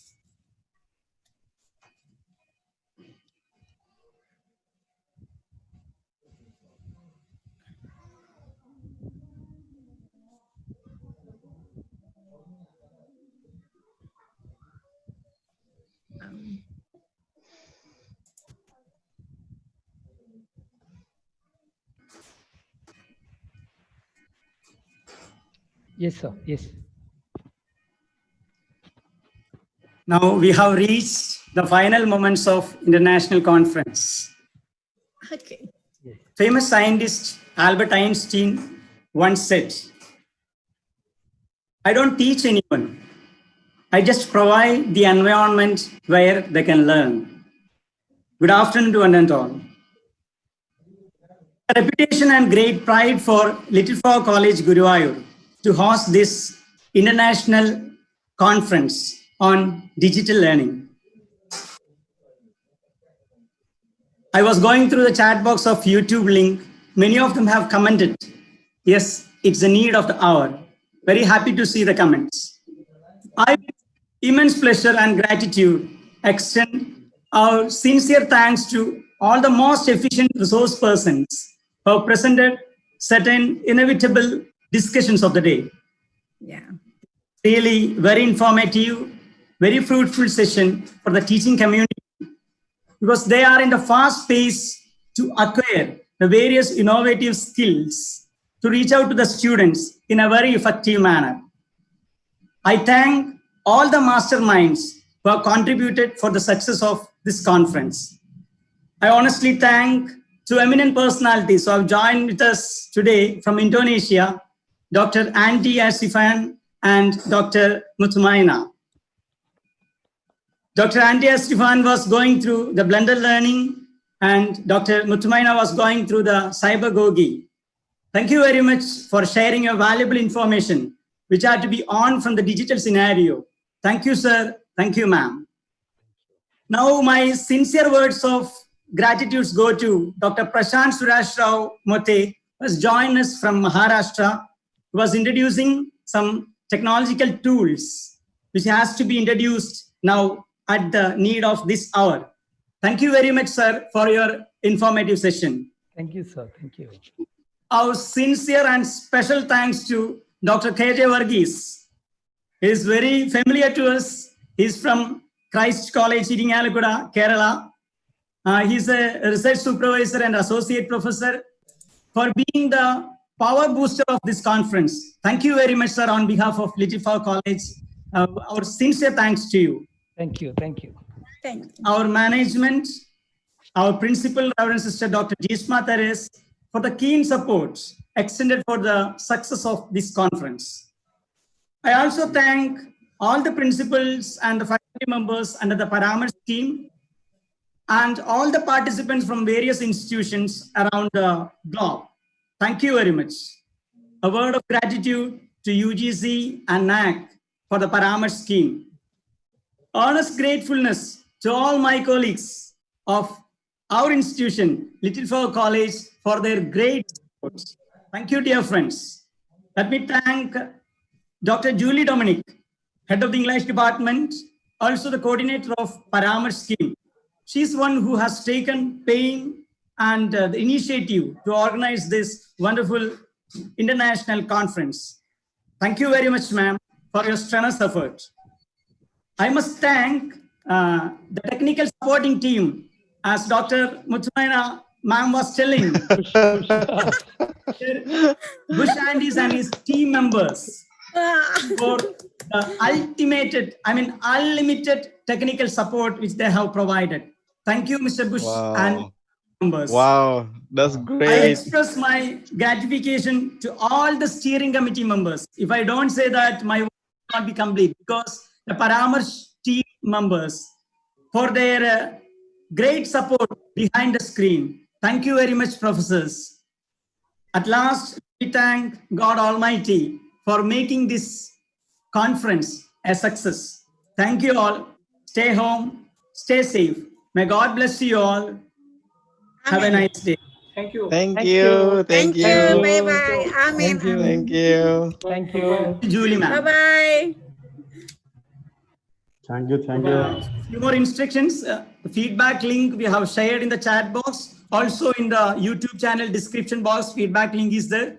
It shall remain for 2 hours. Many of them are putting some queries regarding the it's not accepted. But you just wait. There may be some we will rectify it. Definitely, you all will get those who have registered and those who have submitted the feedback form. You definitely will get the certificates within 2 hours. Just have some patience. Some Thank of you, them sir. are Thank you, sir. many doubts. Definitely, you will get within a moment. Thank you so much. Thank you. Thank you, sir. Time. Hi. Bye bye. See you for the Bye-bye. next webinar So, again. yeah, next. Soon. Thank you so Nice to much. meet So you. guys, Thank you. Thank you. Thank you. Guys, everyone, thanks a Bye-bye. lot. Yes, yes. Thank you. Can I leave Bye-bye. the meeting? Okay, bye-bye. Yeah, bye-bye. Thank you, sir. I'm also Bye-bye. leaving the meeting. We Bye-bye. leave the meeting now. Yeah, Thank we are you. Thank you leaving. very much. Bye-bye. Bye bye.